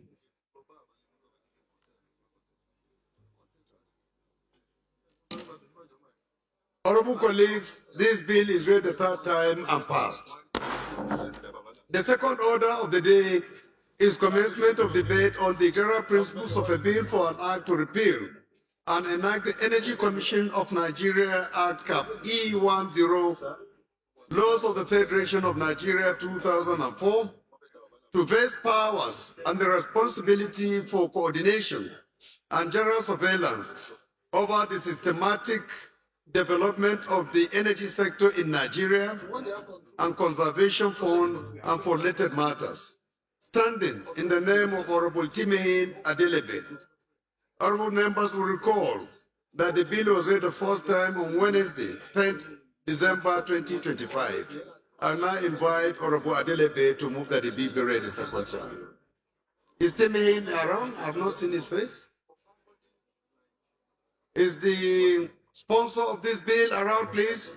No? This bill is stepped down by the leave of the House. Honorable colleagues, the third order of the day is commencement of debate on the general principles of a bill for an act to amend, to make provision for the prevention of TB-based discrimination and protect the fundamental human rights and dignity of people living with and affected by TB, and for related matters, standing in the names of Honorable Amobi G. Oga and 12 other honorable members. Honorable members will recall that the bill was read the first time on Thursday, 8 May 2025. I will now invite Honorable Oga to move that the bill be read the second time. Thank you, Mr. Speaker, and my dear colleagues. Honorable Sarki, my name is allocations for FCT Plus have been exhausted. Amobi Godwin Oga.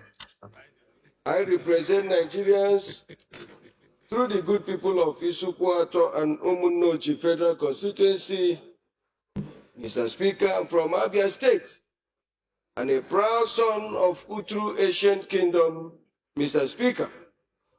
Mr. Speaker, I rise this afternoon to move for a bill for an act to make a provision for the prevention of TB-based discrimination and protect the fundamental human rights and dignity of people living with and affected by TB, and for related matters, HB 2298. I so move, Mr. Speaker. Thank you.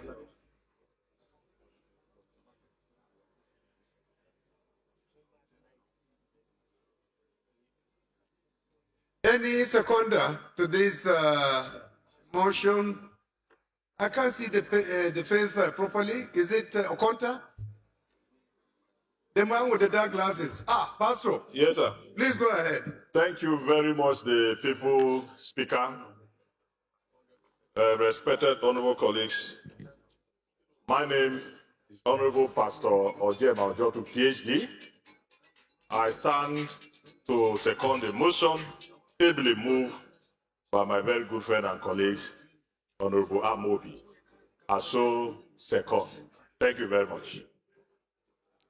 Those in support of this motion say aye. Those against say nay. Let's have it.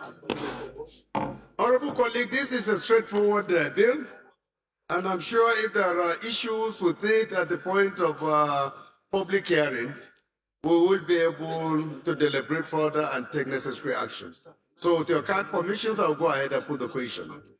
Those in support of this bill go for second reading say aye. Those against say nay.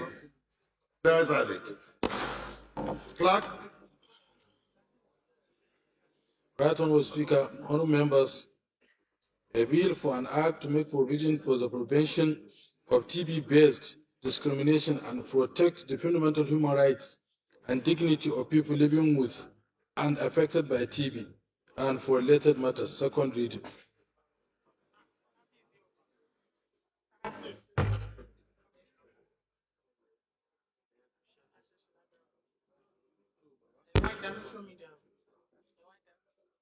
Honorable colleagues, this bill is referred to the Committee on Power and Renewable Energy for further legislative action.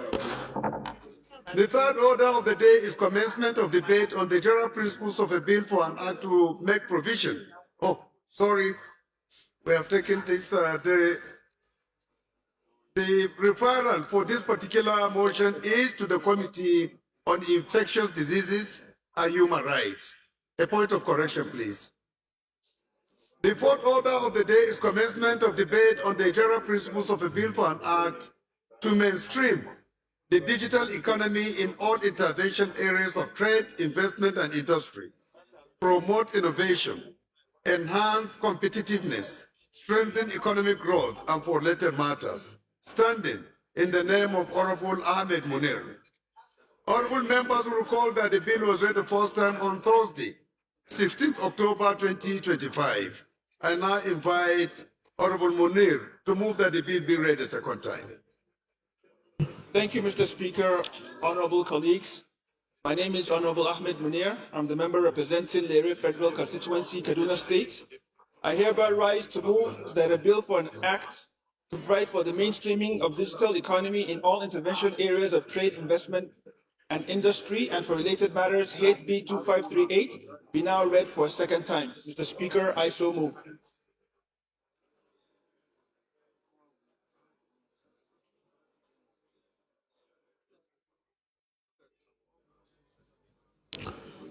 Selgi. Seconder to this bill, please.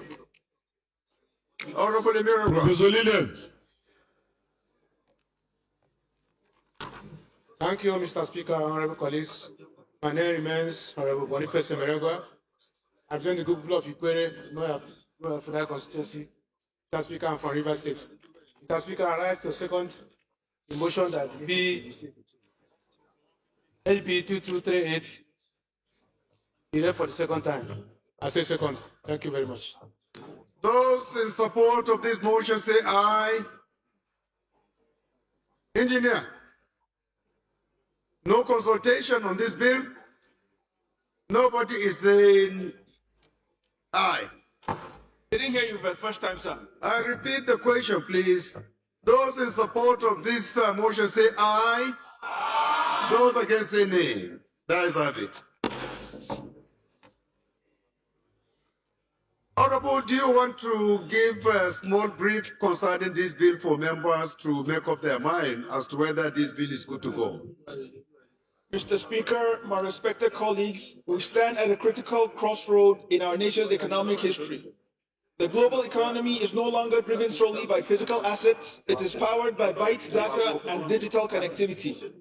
If Nigeria is to maintain its position as the economic powerhouse of Africa, we must transition from ad hoc tech adoption to an institutionalized digital-first legislative framework.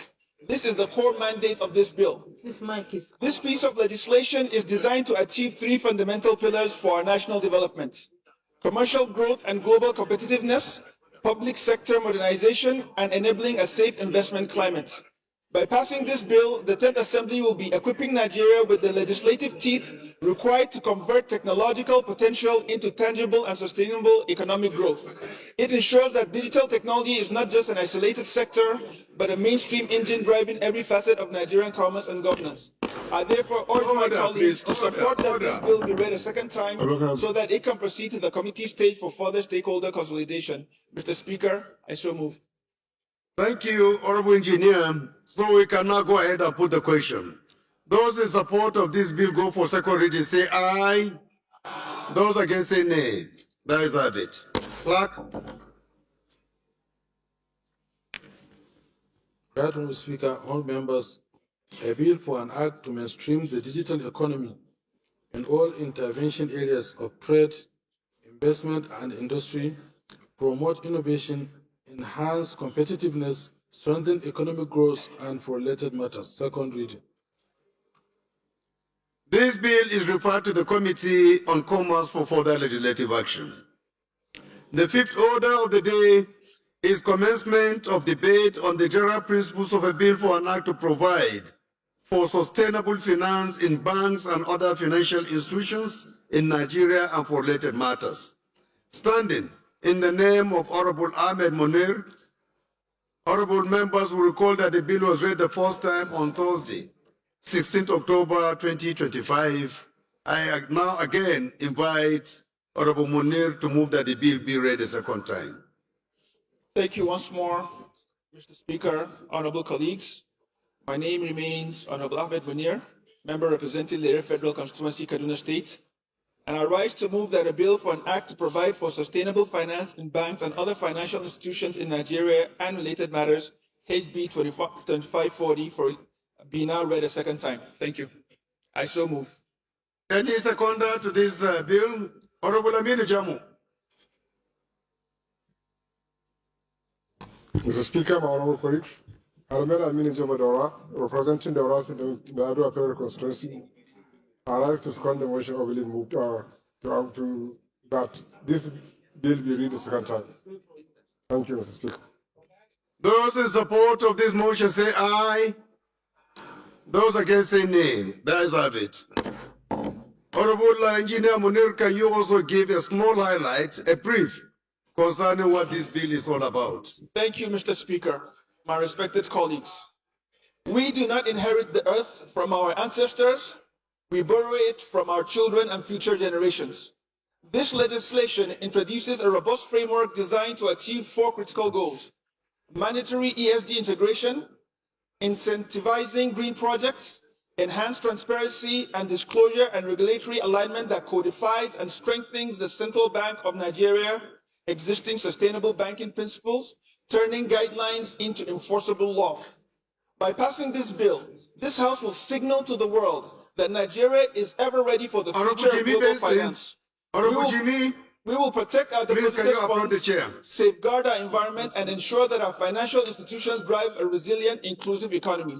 Mr. Speaker, my respected colleagues, I once again urge you to support this bill to pass its second reading and be referred to the relevant committee for further legislative action. Mr. Speaker, I so move. Thank you, Honorable Engineer. We have heard about the key areas of this bill, and I'm sure this will enable you take informed decisions. So we go ahead and put the question. Those in support of this bill go for second reading, say aye. Those against say nay. That is have it. Clerk. Right Honourable Speaker, honourable members, a bill for an act to provide for sustainable finance in banks and other financial institutions in Nigeria and for related matters. Second reading.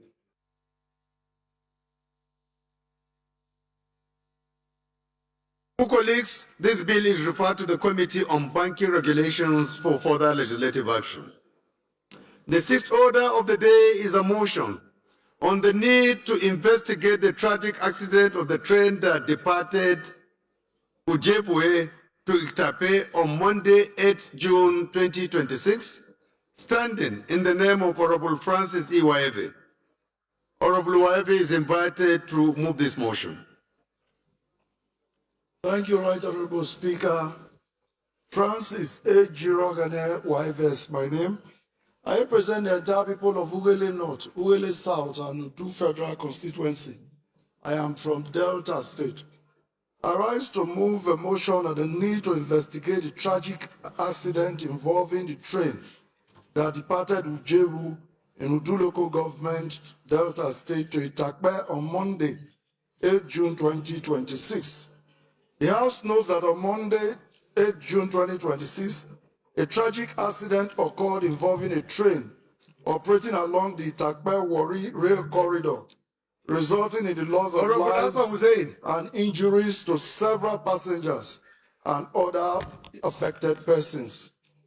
The House also notes that preliminary reports indicate that no fewer than 4 persons lost their lives in the unfortunate incident. I think you are the chairman, ethics, right? Please sit ethically, please. While many others sustained varying degrees of injuries and were rushed to hospitals for emergency medical attention. Aware that the Itakpe-Warri rail line is one of Nigeria's most strategic standard gauge railway corridors connecting Delta, Edo, and Kogi states, and serves thousands of commuters, traders, workers, and businesses on a regular basis, serving as a strategic rail service linking both the southern and northern part of Nigeria. Concerned that this latest incident has raised serious concerns regarding passenger safety, operational integrity, maintenance standards, and emergency preparedness on the nation's railway system, particularly the Itakpe-Warri route, which has experienced operational disruptions and safety concerns in recent times. Also concerned that beyond the tragic loss of lives and injuries sustained by passengers, many travelers on board suffered significant financial losses, emotional trauma, disruption of scheduled engagements, and damage to personal belongings arising from the accident. The House commends the government of Delta State, emergency response agencies, healthcare personnel, security operatives, and good-spirited citizens who promptly mobilize resources towards rescuing victims and ensuring that the injured received urgent medical attention. Worried that unless a thorough and transparent investigation is conducted and appropriate remedial measures implemented, similar accidents may occur, thereby undermining public confidence in railway transportation as a safe and reliable mode of mass transport in Nigeria. The House therefore resolves to 1. Urge the Nigerian Railway Corporation to A. Conduct a comprehensive investigation into the cause of the accident and make public its findings, including specific measures being put in place to prevent future occurrence of similar incidents. B. Adequately compensate all passengers on the affected trip for losses incurred, injuries sustained, trauma suffered, and inconveniences occasioned by the accident. 2. Commend the government of Delta State for taking immediate steps to rescue the victims and ensure that the injured were taken to hospital for treatment. 3. Mandate the Committee on Land Transport and the Committee on Legislative Compliance to ensure compliance with this resolution and report within 4 weeks of further legislative action. 4. Observe a minute's silence in honor of the victims who lost their lives in this tragic accident and pray for the repose of their souls. I so move, Mr. Speaker. Thank you, Honorable Chair. Any seconder to this motion? I can't see the face properly. Please, whoever you are, you can rise and second the motion. Is it Garba Hinwa? Honorable Speaker, Right Honorable Speaker is Ambassador Asama. Oh, Ambassador. Good to see you. You know the eyes are not as sharp as they used to be. It's okay, my Speaker. Ambassador Daniel Asama is my name. I represent the people of Basa, Jos North Federal Constituency. Mr. Speaker, I rise to second that the motion is urgent and need to be heard as it is urgent. Thank you.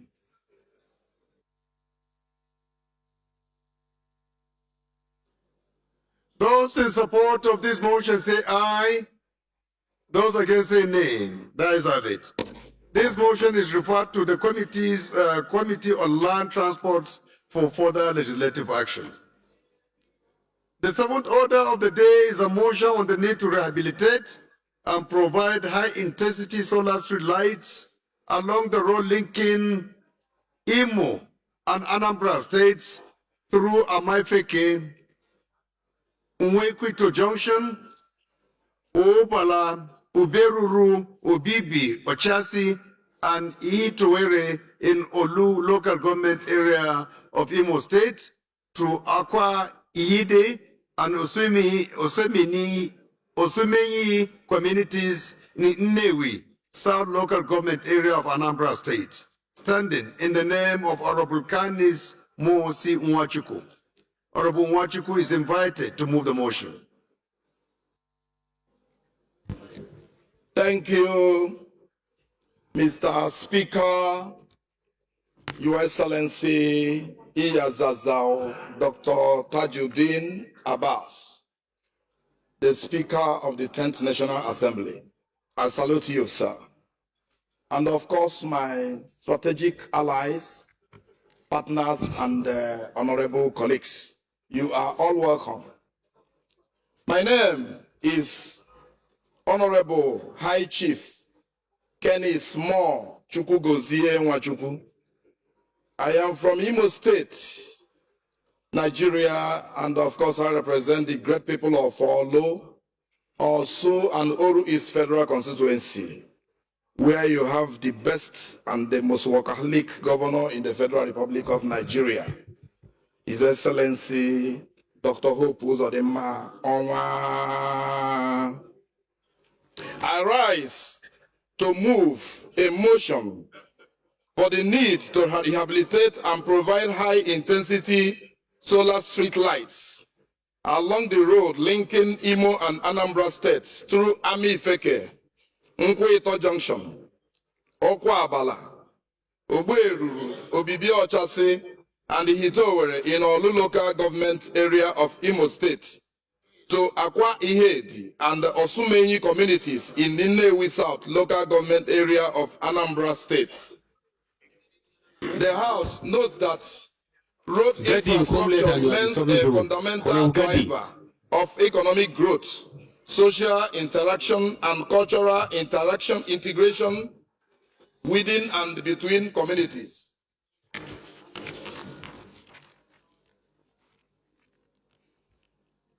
aware that the road linking Imo and Anambra states through Amifeke, Nkweito Junction, Okwabala, Oberuru, Obidiochasi, and Hitowere in all local government area of Imo State to Akwaihedi and Osumeyi communities in Nnewi South, local government area of Anambra State, has existed for decades. Yet its deplorable state has severely undermined the free flow of goods and services and created economic hardship for the people. Observe that the interstate road has deteriorated so badly that 1 hour trip now takes about 5 hours. Commuters now use long detour through neighboring communities, raising travel time and cost.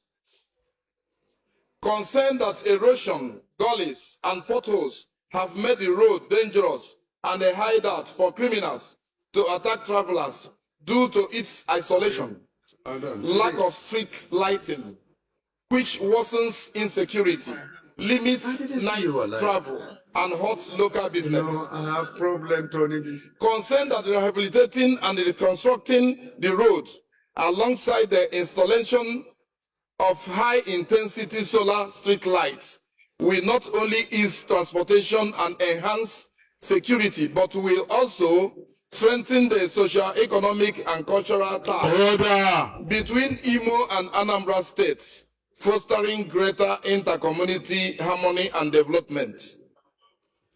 The House resolves urge the Federal Ministry of Works and the Federal Roads Maintenance Agency, FEMA, to rehabilitate and reconstruct the roads linking Imo and Anambra states through the aforementioned communities.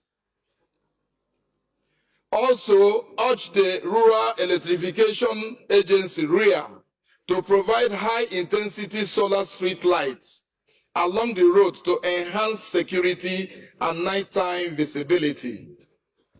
And finally, mandate the Committee on Works, FEMA, and the National Rural Electrification Agency, REA, to ensure compliance and include these projects in the 2027 budget estimate. Thank you, Your Excellency, Mr. Speaker, and of course my allies and colleagues. Thank you. I so move. Honorable Jallo. Is it Jallo at the back? Yeah. Your Excellency, sir, I'm Hussaini Mohammed Jallo, representing the Federal Constituency of Kaduna State. I hereby second the motion ably moved by my colleague. I so second. Thank you. Those in support of this motion say aye. Those against say nay. That is the verdict. This motion is referred to the Committees on Works, Federal Road Maintenance Agency, and National Rural Electrification Agency for further legislative action. The eighth order of the day is a motion on alleged irregularities in the administration of copyright matters in Nigeria, standing in the name of Honorable Ike Kama. Honorable Kama is invited to move the motion. Thank you, Mr. Speaker. Honorable colleagues. My sister. Kama Nkem Kama is my name. I represent awesome people of Ohozara, Onitsha, Federal constituency. I'm from Ebonyi State, the south of the nation. Please. Hold on. Mr. Speaker, for safety, please. Alleged irregularities in the administration of copyright matters in Nigeria. Mr. Speaker, honorable colleagues, the House knows the public outcry for Copyright Society of Nigeria. Various musicians, authors, composers, performers, copyright owners, calling on the federal government to dismantle the scheme foisted on the Nigerian music industry to siphon money from innocent Nigerian copyright owners by the immediate past Attorney General and Minister of Justice. The House also notes that the outcry raises serious concerns on the administration and regulation of copyright matters in Nigeria, including allegations of actions and decisions which may have adversely affected the interests of Nigerian musicians, authors, composers, performers, and other copyright owners. The House concerned that allegations raised, if established, may have significant implications for the protection of intellectual property rights, the creative industry, and the livelihoods of Nigerian artists and rights holders.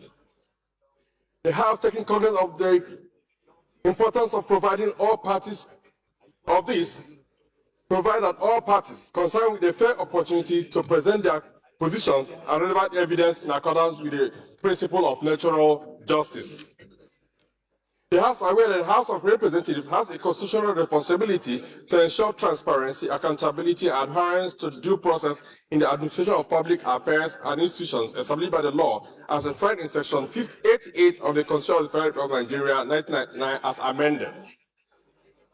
The House hereby resolved to mandate the Committee on Justice to investigate alleged irregularities in administration of copyright matters in Nigeria and engage all relevant stakeholders, including the Federal Ministry of Justice, the Nigerian Copyright Commission, the representatives of the music industry, collective management organizations, and any other persons or bodies connected with issues to report back to the House within 4 weeks for further legislative action. I so submit, Mr. Speaker. Thank you very much.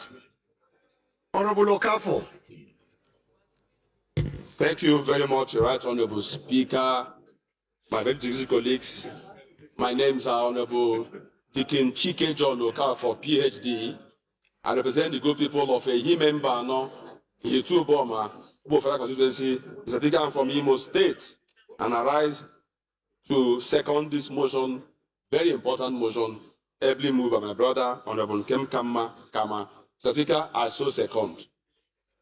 Those in support of this motion say aye. Aye. Those against say nay. There is it. This motion is referred to the Committee on Justice for further legislative action. The ninth order of the day is consideration of a bill for an act to repeal the Merchant Shipping Act number 27, 2007, and enact the Merchant Shipping Act 2025 to provide for merchant shipping and for related matters. Honorable members will recall that the bill was committed to the Committee of the Whole on Tuesday, 19th November 2024. The House Leader will move for the consideration of the bills. House Leader? House Leader?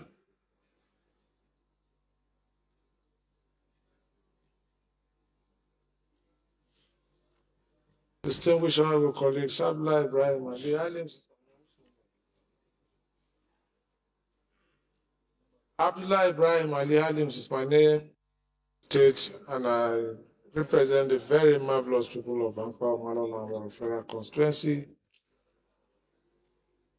I hereby move that a bill for an act to repeal the Merchant Shipping Act number 27, 2007, enact the Merchant Shipping Act 2025 to provide for merchant shipping and for related matters, House Bill 1592, be read, be considered by the Committee of the Whole. Thank you, Mr. Speaker.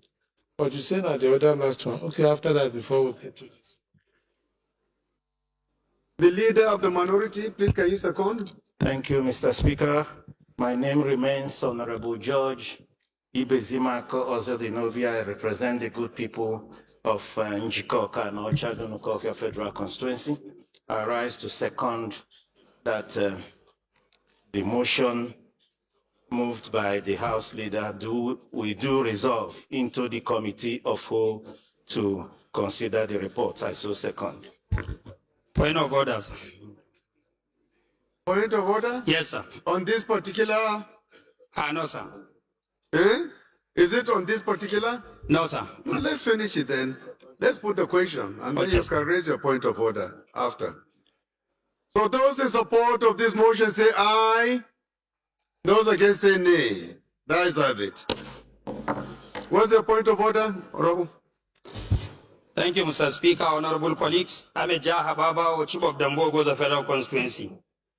Order 8, Rule 6, personal explanation. Mr. Speaker, honorable colleagues, I have a moral and official obligation to explain before this House a remarkable achievement made by the Commander-in-Chief of the Armed Forces, President Bola Ahmed Tinubu, the National Security Advisor, the Minister of Defense, and other service chiefs, the Theater Commander, Operation Hadin Kai, as well as the Brigade Commander of Goza Local Government, General N.I. Abdullahi, for securing 340-something my constituents that are under the captivity of Boko Haram. If we can recall, Mr. Speaker, more than 350 constituents of mine were abducted by Boko Haram barely 15 days during Ramadan. And virtually 3 months ago, today, these captives, as well as their family members, were released or secured, if I can put it that way, or rescued by the men of the Nigerian Armed Forces. Mr. Speaker, I cannot conclude this explanation by not commending the effort of our civilian JTF, vigilante, as well as hunters, including the agro rangers, 1,000 of which were recruited by the federal government and posted to Borno, and 2,400 were equally recruited by His Excellency, the Executive Governor of Borno State, the most hard-working governor in the country, Professor Babagana Umar Zulum. So what I'm trying to say in a nutshell, anything that is worth commending is worth commending well. I am urging all my colleagues to put the Nigerian Armed Forces in their prayers, our civilian JTF in their prayers, as well as the agro rangers, including the president who has given the command for the operation. We thank them very much and we appreciate their effort. Our constituents now are taking the pieces of their lives in their various locations. Thank you very much.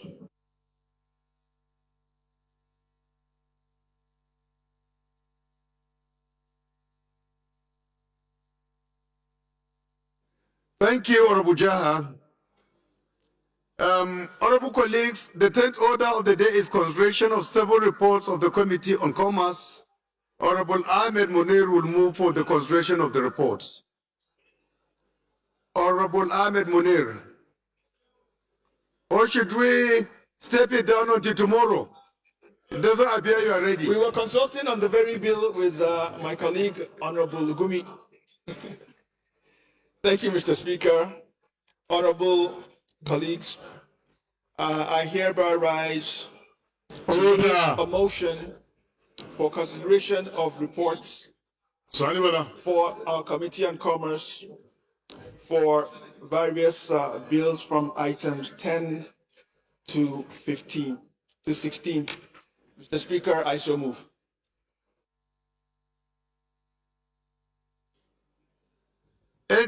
Any seconder, if the Deputy Chairman Commerce is around, he can second, otherwise any member of the committee. Let me recognize, is around, right? Okay, Ambassador, go ahead.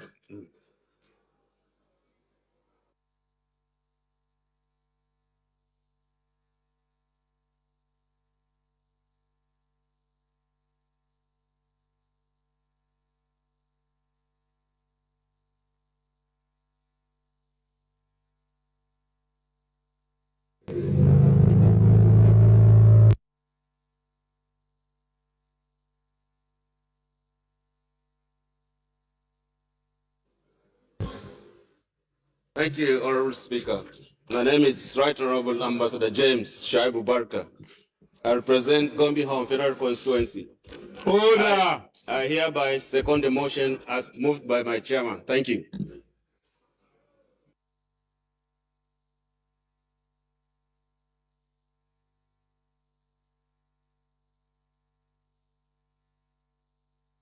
Those in support of this motion say aye. Those against say nay. That is of it. The next order of the day is the consideration of two bills standing in the name of the House Leader. Honorable Ihobere will move for their consideration. The acting House Leader, please, can you move? Thank you, Right Honorable Speaker, Your Excellency, my distinguished honorable colleagues. Abdullah Ibrahim Ali Halims is my name. I am from Kogi State. I represent the very marvelous people of Ankpa Omalalam Federal Constituency. I stand to move that a bill for an act to amend the Federal College of Education, Bende Establishment Act 2025, to designate ITEM, Bende, as a host community of the Federal College of Education, and for related matters, HB 2276, and a bill for an act to amend the Federal University of Medical and Health Sciences, ITEM, same Bende Establishment Act 2025, to designate Bende, Abia State, as the official location of the university, and for related matters, HB 2775, be put for consideration on the committee of the whole. Thank you, Mr. Speaker. Leader of the minority, please can you second? Thank you, Mr. Speaker. I rise again to second the motion that the House do move to committee of the whole to consider the reports the bill HB 227 and 2775. I so second. Those in support of this motion say aye. Those against say nay. There is have it. Leader of the House, can you move for the House to resolve to the committee of the whole to consider these reports? Once again, Your Excellency, the Right Honorable Speaker, I hereby move that the House do move to committee of the whole for consideration of the aforementioned reports. Thank you.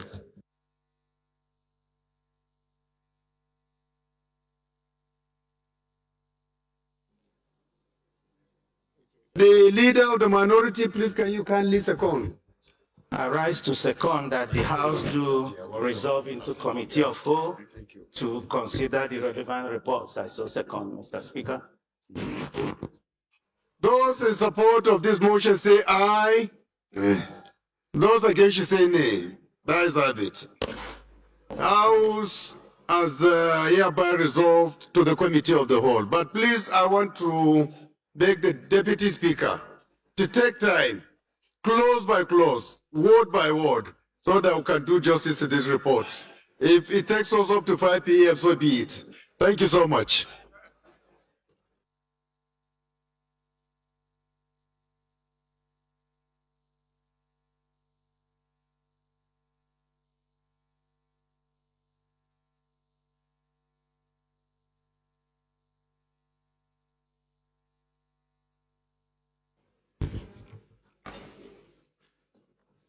Yeah, how are you? What's the first one? Which one? Okay.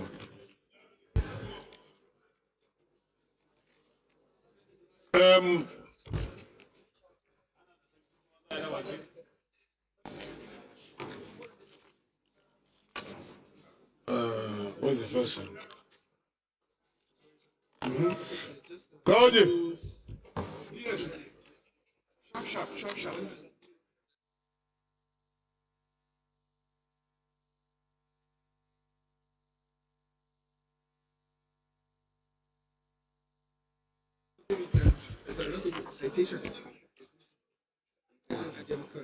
Most distinguished colleagues, the bill to be considered is for an act to repeal the Merchant Shipping Act number 27, 2007, and enact the Merchant Shipping Act 2025.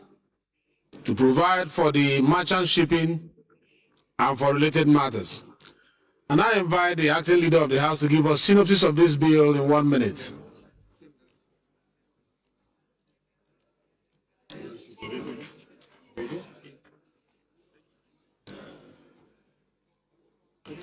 Leader, please. Mr. Chairman, distinguished honorable colleague, this is a bill for an act to repeal the Merchant Shipping Act number 27, 2007, to enact the Merchant Shipping Act 2026 to provide for merchant shipping and for related matters, HB 1592. This is intended to amend the relevant section of the Act to make it more active and more fashionable. Thank you, Mr. Chairman. Thanks a lot. Honorable colleagues, this report on this bill to be considered is a report that is comprised of 373 clauses, schedules, explanatory memorandum, and the long title of the bill. It's the only bill we are considering today, and after that we'll consider the report and the resolution. It's only one bill we are considering, so let us pay attention. It's 373 clauses. We are going to start now. Clause 1, do you have the bill? Do you have the bill? If you don't have the bill, raise your hand, please. Please, can you send the bill to them, please? Can you send the bill to these few people who don't have it? Thank you. Please, it's a very important bill. Let's go through the clauses. Very important bill. We are looking at clause 1 to 5. Do you have anything there? Professor Lillian, please. Please, let's have our seat. It's a very important bill. It's only one bill we have today to consider. One bill. And after that, resolution of reports, which will be fast. But for now, let us focus on the clauses of this bill. Clause 1 to 5.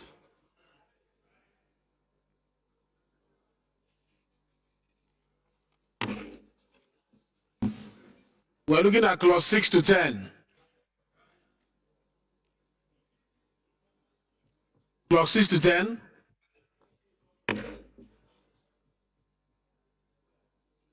Clause 11 to 15.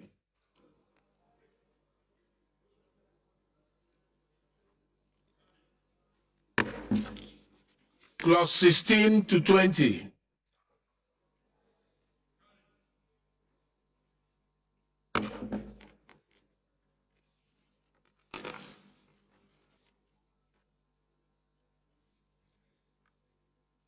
Clause 21 to 30.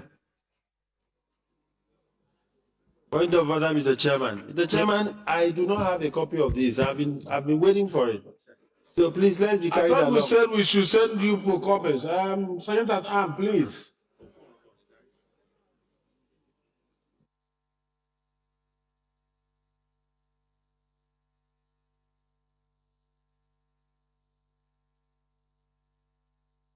Okay, they're sending you a copy now.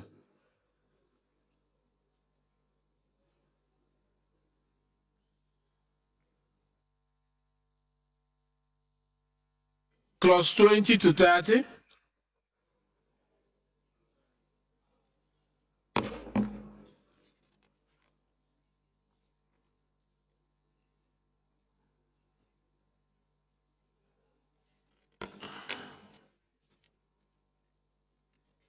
Clause 30 to 40, because most of them are retained. They are in the part of the old act. Clause 30 to 40. All the retained one, we have nothing to add to them, so they are retained.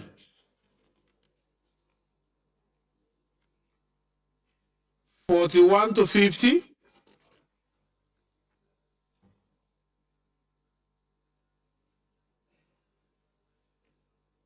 (41) to 50.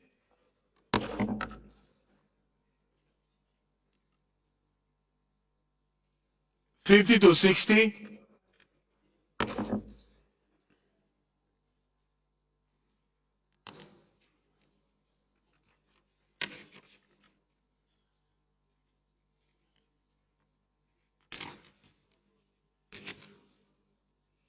Can we look at 60 to 80? Because I'm seeing all of them are retained. Can we look at 60 to 80?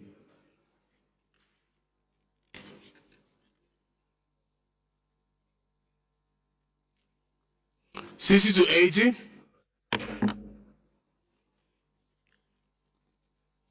Let's look at 80 to 100.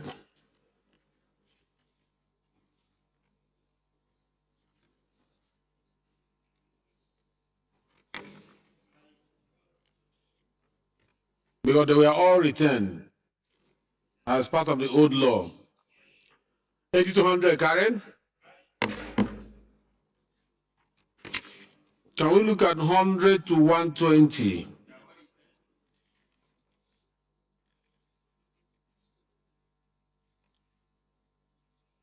$100 to 120?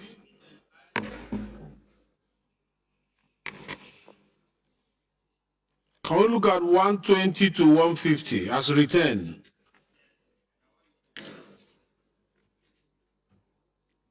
$120 to 150 return, carried. Can we look at 150 to 180?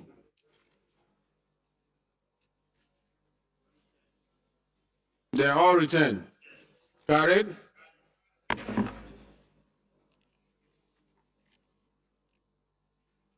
$180 to 200, can we look at that?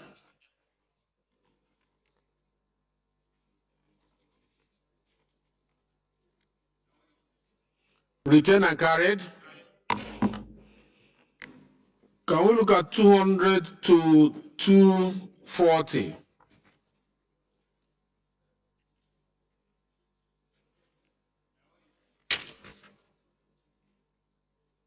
Carried as returned.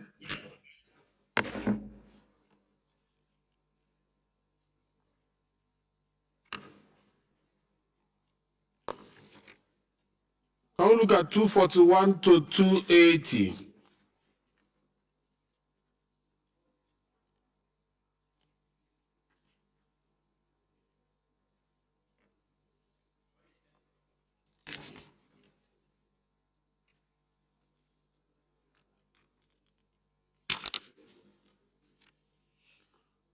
Carried as returned.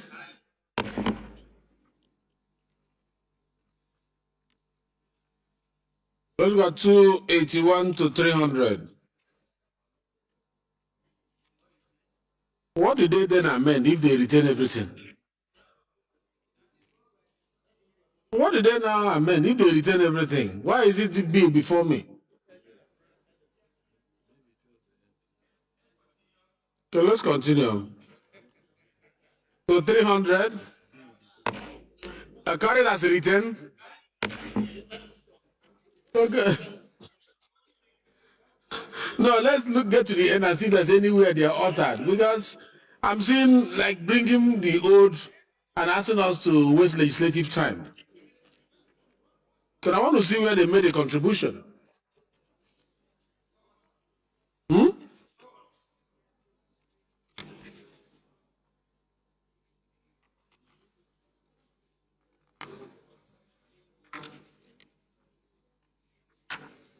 $301 to $350.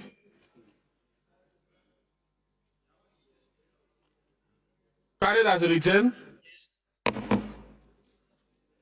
Chairman, rules and business. You have to tell me why this thing is before us. Because it's like garbage in, garbage out. I want to know why is this bill before us? If we are retaining everything that is in the old bill, why is it before us? Are we amending any schedule, any explanatory memorandum, any long title? Why is it before us?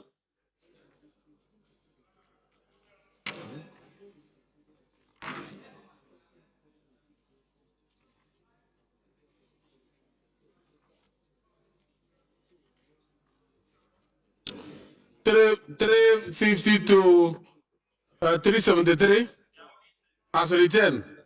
Carried as a return.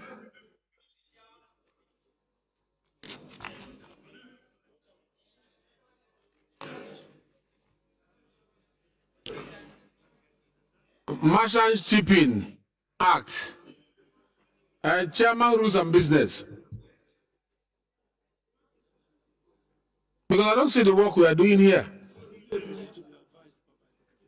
Do we step it down? Let me be advised by my secretary. But I have to move on to this thing. Yes, just give me a minute. Which committee laid this report?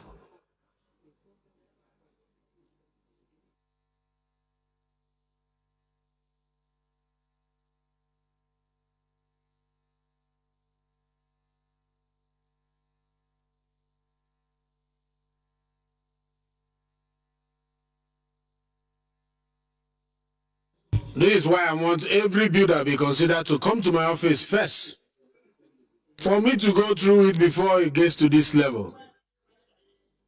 Yeah, not on the floor of the parliament. I need to see these things, go through them before they get here. Which committee presented this particular bill? Who considered the report? Yes, you have an answer. Mr. Chairman, this bill is for concurrence. It's forwarded from the Senate to here, but the needful has not been done. We need to have some brief about the bill. What are we repealing and what are we enacting? I'm even worried that the principal act is not here. That's it. Because if the principal act is here, we'll be able to see the comparative analysis to know what is there originally and what are we bringing in that is being returned.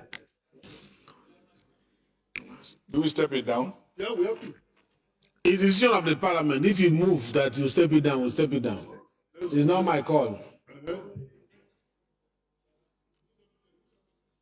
Move it properly. If you want us to move that, we'll step it down for further legislative work. Mr. Chairman, I think this is it is within the purview of the House leader. House leader should lead debate on this issue. He was the one that moved this motion.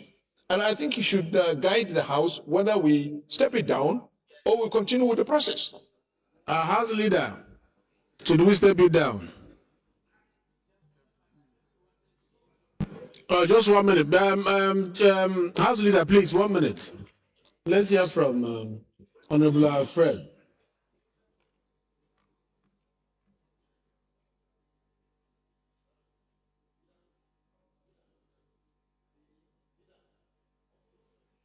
Turn off your mic. Yeah, thank you, Chairman, for the opportunity. Agbedi Yejemine Frederick is my name. I represent Sopama Keremo Federal Constituency. Zonkeme, I'm from Bayelsa. Chairman, I had cause to have an heated argument with the clerk of my committee. And the clerk explained that this is the way reports of bills are being written, and I disagreed with him. And I said there must be the old bill, which provisions that are not amended are the ones retained. The ones that you are amending must show that these are the amendments for members to be able to differentiate between the old bill, the provisions amended and the provisions not amended. You know, and so even when I brought in my report came this way because I couldn't convince my clerk.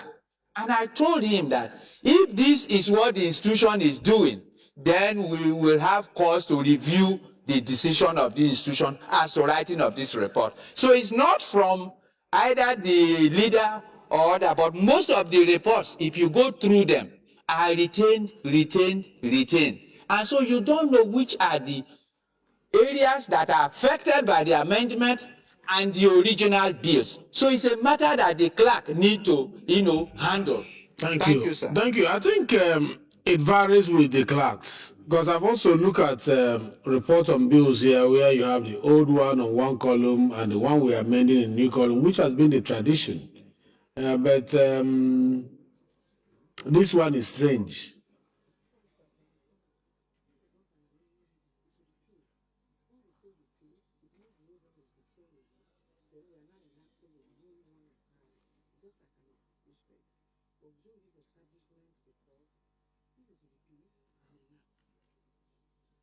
Means there was an existing act which entirely had been thrown away and a new one had been drafted. So why are you saying return?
Okay, Secretariat is trying to explain that it's a repeal and reenactment, right?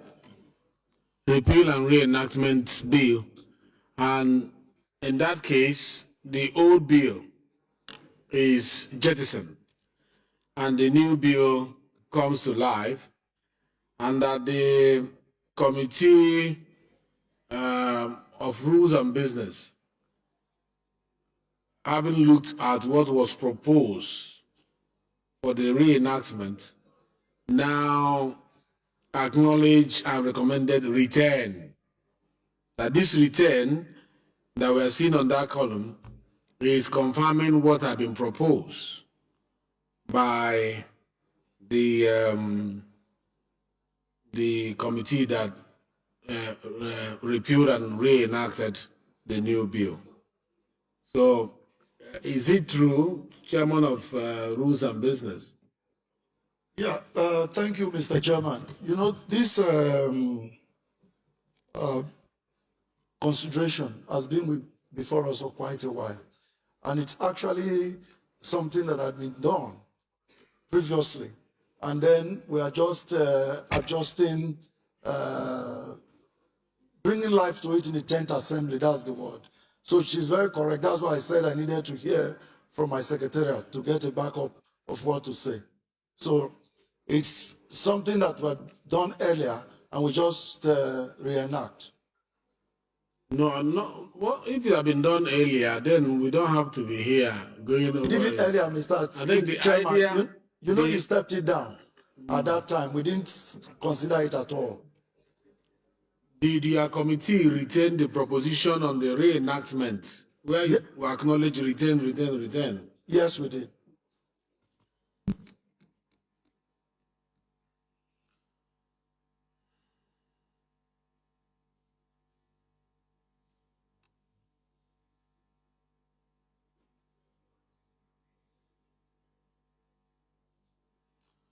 We'll allow this to go through, but next time it will be good for members to have this ahead of time and to see the principal art from where they changed to this one. It's important for us to know what we used to have and what have been proposed.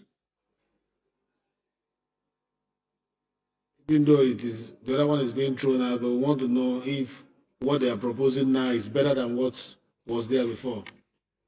Do you understand?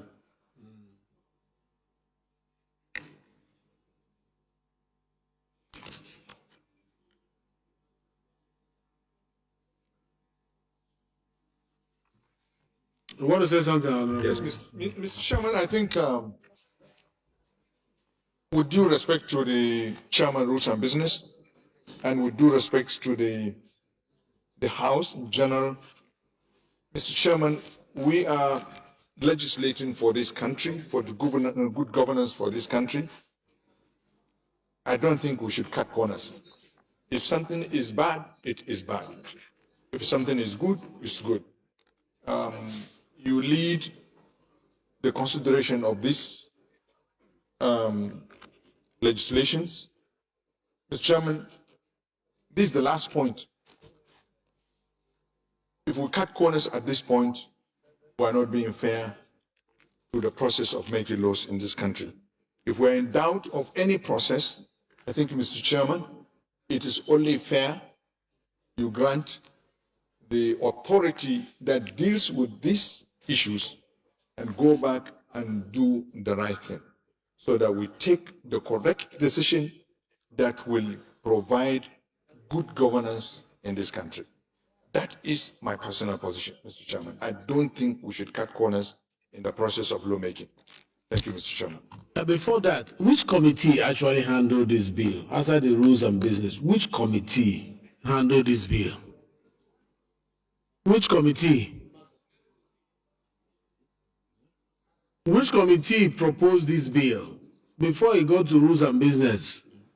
What is that secretary that came to address me? Which committee proposed this bill?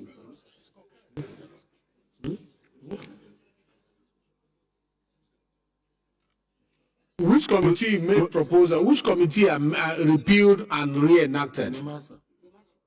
Nemasa. And they are not in the room.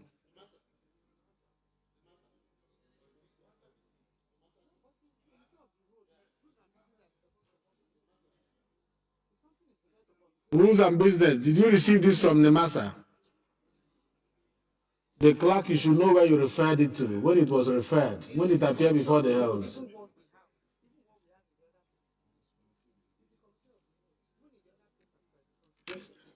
No, when the bill was proposed, where was it referred to? Was it after the second reading, where was it referred to?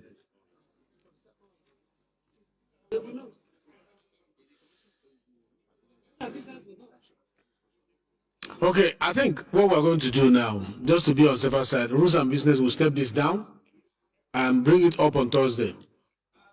Bring it up on Thursday, use between tomorrow and Thursday to tidy up all this so that we can pass it on Thursday. Got it?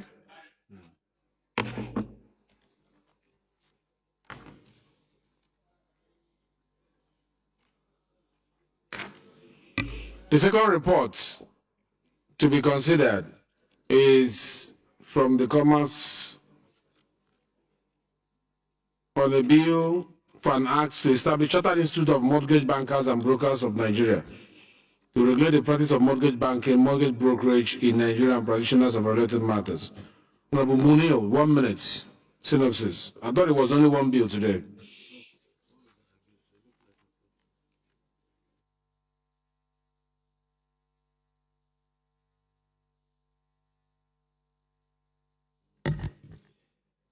Thank you, Chair. 1 minute synopsis, please. Yes, sir.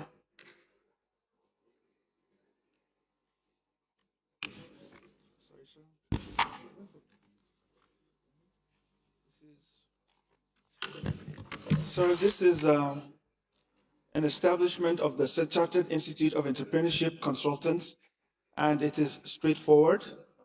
We hereby want to have a body that regulates these particular organizations, and the objectives are plain: to offer professional and vocational training for entrepreneurship and management, to build entrepreneurship capacity by exposing entrepreneurs to skills and management techniques, and wanting to take our economy to the $1 trillion dollar level. I think these are part of the bills that we need to ensure that we advance within our country, sir.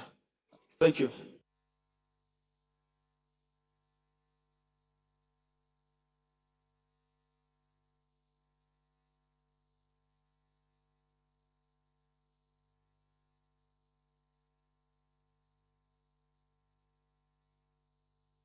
Is this also repeal and enactment? Because I'm also seeing the repetition of return. We are establishing, sir. Yeah? Establish. A bill for an act to establish Chartered Institute, sir. All right, it's because these are the lines. I think it's the same debate that we're having. These are the items that the committee at our level agreed to, and we are retaining for moving onward forward and for consideration. Okay, thank you. Honorable colleagues, the question is that 21 clauses schedule the memorandum and long title be made part of this bill. Clause 1 to 5. Clause 1 to 5. Clause 5 to 10. Clause 11 to 18. Clause 19 to 21. Clause 19 to 21.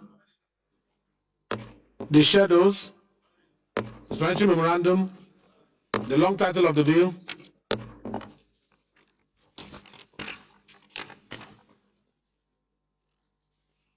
Most respected colleagues, the third report to be considered is also from Commerce on a bill for an act to establish the Chartered Institute of Nigerian Universities Professional Administrators, charged with the responsibility for advancing the study, training, and practice of university professional administrators and for related matters. And I invite Honorable Munio, 1 minute synopsis. Thank you very much, Chairman.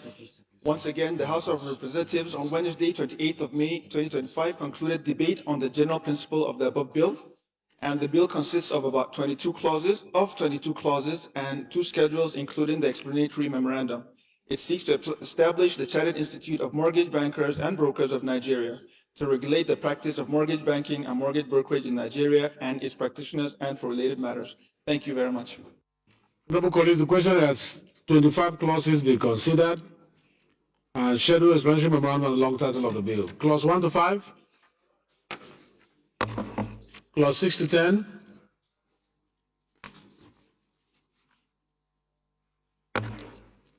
clause 11 to 15,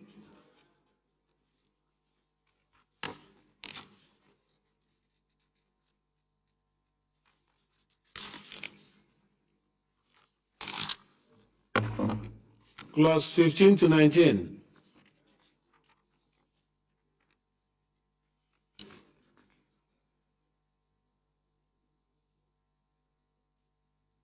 (15 to 19).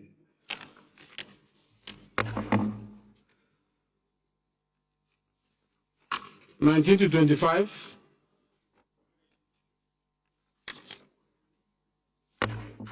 The shadows. Explanatory memorandum. The long title of the bill.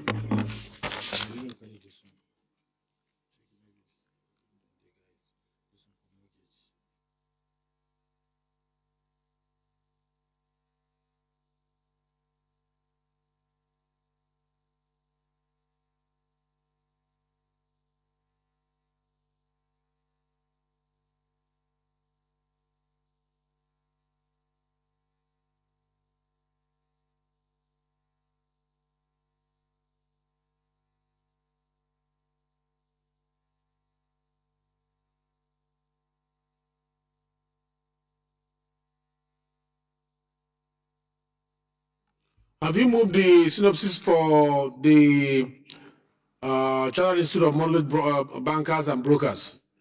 Yes, Mr. Chair. You've done that? I did, sir. Carried it. And we have carried it.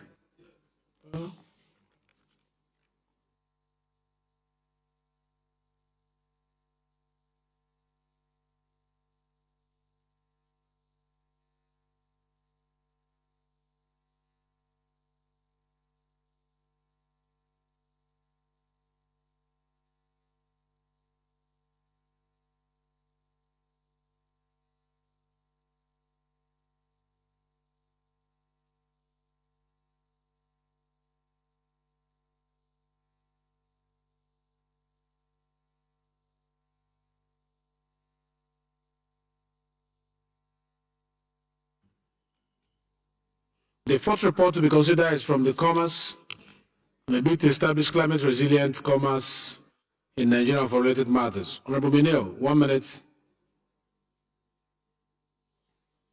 Thank you, Mr. Chair, once more, honorable colleagues. The House of Representatives on Thursday, 3rd of July, 2025, concluded debate on the general principle of the above bill and referred same to the Committee for further legislative action. The bill consists of 22 clauses, including the explanatory memorandum. It seeks to establish climate resilient commerce in Nigeria and for related matters. The committee recommends for passage into law its recommendation on the bill, taking into consideration view expressed or canvassed at the public hearing. Thank you very much, Chairman. Thank you. There are 11 clauses to be considered. Explanatory memorandum and the long title of the bill. Clause 1 to 5. Clause 6 to 11. Explanatory memorandum, the long title of the bill.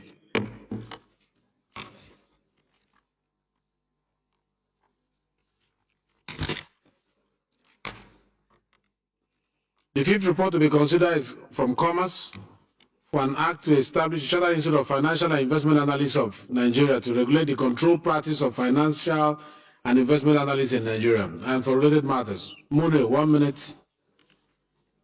Thank you once more, Chairman. The House of Representatives on Wednesday, 14th of May, 2025, concluded debate on the general principle of the above bill and referred same to the Committee for further legislative action. The bill consists of about 34 clauses and 2 schedules. It seeks to establish the Chartered Institute of Financial and Investment Analysis of Nigeria to regulate and control practice of financial and investment analysis in Nigeria and for related matters. The committee recommends for passage into law its recommendation on the bill, taking into consideration views expressed or canvassed at the public hearing. Thank you, Chairman. Thank you. There are 34 clauses here, schedules, explanatory memorandum, and the long title of the bill. Let's go through it. Clause 1 to 10. Let's go through it.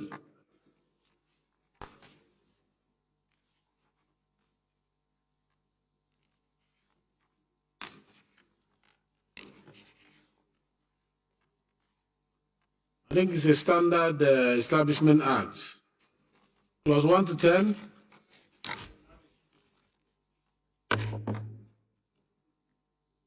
Clause 11 to 16.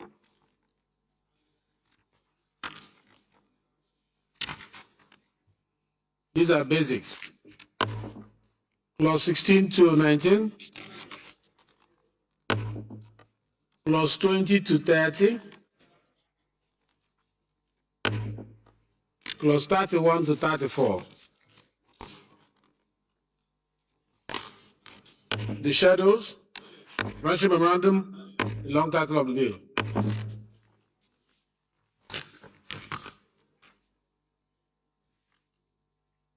The sixth report to be considered is that of the Commerce on the bill for an act to amend the National Institute of Marketing of Nigeria Act to expand membership eligibility criteria and define the powers of council and for related matters.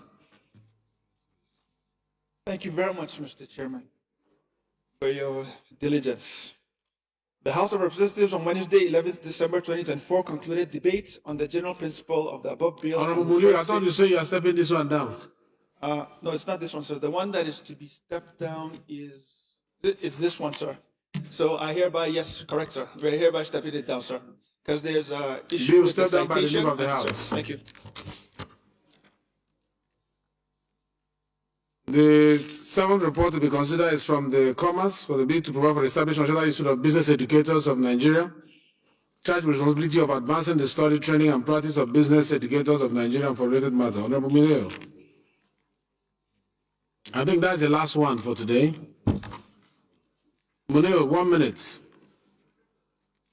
You want to step it down? No, it's the second to the left, sir. I think there's two more. There's one for the Nigerian Universities Professional Administrators as well. We've done that now. That? Yet to. We've done it. We've done university professional, yeah. All right, sir. Yeah, we've done that, sir. Sorry. Then we're on our last leg, sir. We have a lot of work to do, sir. Sorry about that.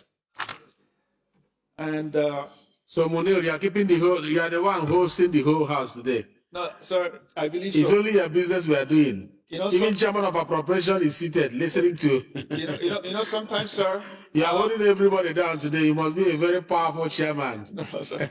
No, sometimes, sir, we are mistaken to be sent here to Abuja to be ministers of works. Everybody expects roads and schools and etc. from us. But the truth of the matter, this is one of the key reasons we are here to legislate, sir. Thank you, sir. Humbly.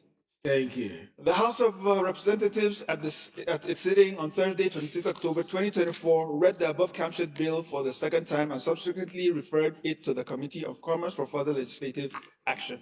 The bill consists of 24 clauses and 3 schedules, including the explanatory memorandum. It seeks to establish the Chartered Institute of Business Educators of Nigeria, saddled with the responsibility of advancing the study, training, and professional practice of business education in Nigeria.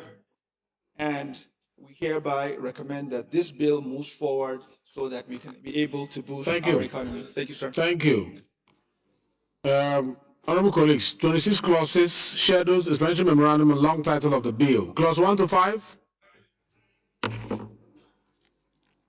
Clause 6 to 10. Clause 10 to 15.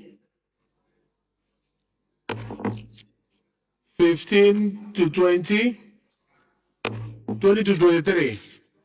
The shadows, resolution memorandum, the long title of the bill. Congratulations, Honorable Munir. I'm humbled, sir. Thank you. Well done.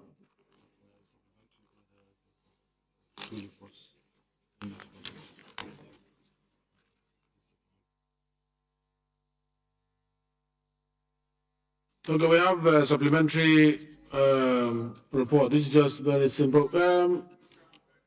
Just two. Just two.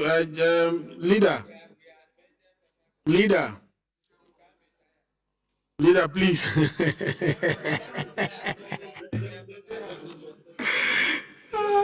Yes, thank you, Mr. Chairman. Very important to me. Distinguished honorable colleagues, I hereby move that the bill for an act to amend the Federal College of Education Bende Establishment Act 2025 to designate Item Bende as the host community.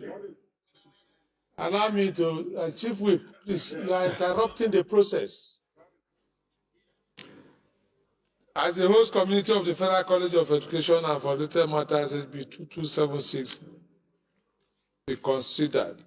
And second one, a bill for an act to amend the Federal University of Medical and Health Services ITEM Bende Establishment Act 2025 to designate Bende Abia State as the official location of the university and for related matters be due for consideration. Thank you, Mr. Speaker. Thank you. This is just correction of location in the two bills. So there was a mistake on the location. So the first one to be considered is College of Education, bill for an act to amend the Federal College of Education Bende Establishment Act 2025 to designate ITEM as the host community of Federal College of Education and for related matters, HB 2776. And the report is comprised of 6 clauses, supplementary memorandum, and the long title of the bill. Clause 1 to 6, supplementary memorandum, the long title of the bill. The next one is also on a bill for an act to amend the Federal University of Medical and Health Sciences, ITEM Bende Establishment Act 2025 to designate Bende Abia State as official location of the university and for related matters, HB 2775. The report is comprised of 4 clauses, explanatory memorandum, and the long title of the bill. Clause 1 to 4, explanatory memorandum, the long title of the bill. Leader, please move that the House revert to plenary to report progress.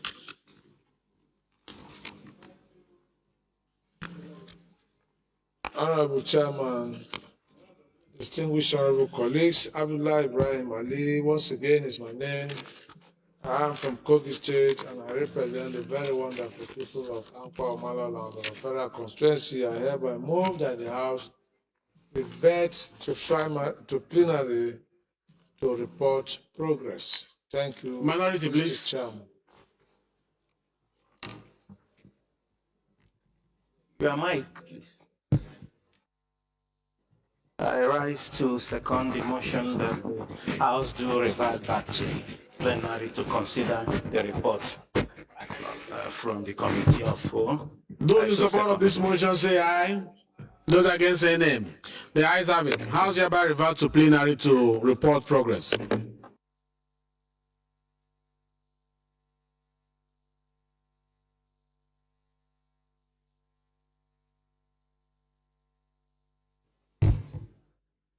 The House of Committee met, House Committee of the Whole met and considered a report on a bill for an act to repeal and the Merchant Shipping Act number 27, 2007 and enact Merchant Shipping Act 2025 to provide for merchant shipping and for related matters.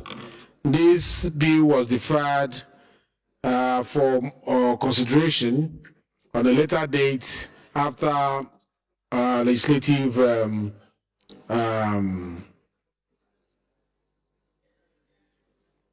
actions. It is a report also that the committee met on a bill for an act to establish the Chartered Institute for Entrepreneurship Consultants and approve clauses 1 to 22, the schedules, explanatory memorandum, and the long title of the bill. The House Committee of the Whole also met on a bill for an act to establish Chartered Institute of Mortgage Bankers and Brokers of Nigeria and approve clauses 1 to 22, the schedules, explanatory memorandum, and the long title of the bill. The House Committee of the Whole met and looked at the bill for an act to establish Chartered Institute of Nigeria Universities Professional Administrators and approve clauses 1 to 25, the schedules and the explanatory memorandum, as well as the long title of the bill. The committee met on a bill for an act to establish climate resilient commerce in Nigeria and related matters and approved clauses 1 to 12, the explanatory memorandum and the long title of the bill. The committee of the whole met on a bill for an act to establish Chartered Institute of Financial and Investment Analysts of Nigeria and approved clauses 1 to 34, the schedules and the explanatory memorandum, as well as the long title of the bill. The House Committee of the whole met on a bill for an act to amend National Institute of Marketing of Nigeria Act 2003 and deferred the consideration of the bill for more legislative action. The House Committee of the whole met and considered the report on a bill for an act to provide the establishment of Chartered Institute of Business Educators of Nigeria and approved clauses 1 to 24, the schedules, the explanatory memorandum, and the long title of the bill. The committee met on a bill for an act to amend the Federal College of Education, Bende, Establishment Act 2025, to designate Bende, Item Bende, as the Health Committee of the Federal College of Education, and for related matters, and approved clauses 1 to 6, the explanatory memorandum, and the long title of the bill. The committee met on an act to amend the Federal University of Medical and Health Sciences, Item Bende, Establishment Act 2025, to designate Bende, Abia State, as the official location of the university and for related matters, and approved clauses 1 to 4, the explanatory memorandum, and the long title of the bill. Leader, please move that the House do adopt the report of the Committee of the Whole as working instrument of the Parliament. Thank you, Mr. Speaker, distinguished honorable colleagues. Abdullah Ibrahim Ali, once again is my name. From Makba Federal Constituency. I hereby move that the House do adopt the report of the committee as working tools for the Parliament. Thank you. Minority, please. Thank you, Mr. Speaker. My name remains Honorable George Ibezimako Ozodinobi. I represent the good people of Njikoka and Ochadunukofia. I rise to second the motion by the House, rather that the House do adopt the report of the Committee of Whole as a working instrument of the House. I so second, Mr. Speaker. Those in support of this motion that they have to adopt the report of the Committee of the Whole as a working instrument of the Parliament, say aye. Aye. Those against, say nay. The ayes have it. The report of the Committee of the Whole is hereby adopted as working instrument of the Parliament. Leader, please move that the House do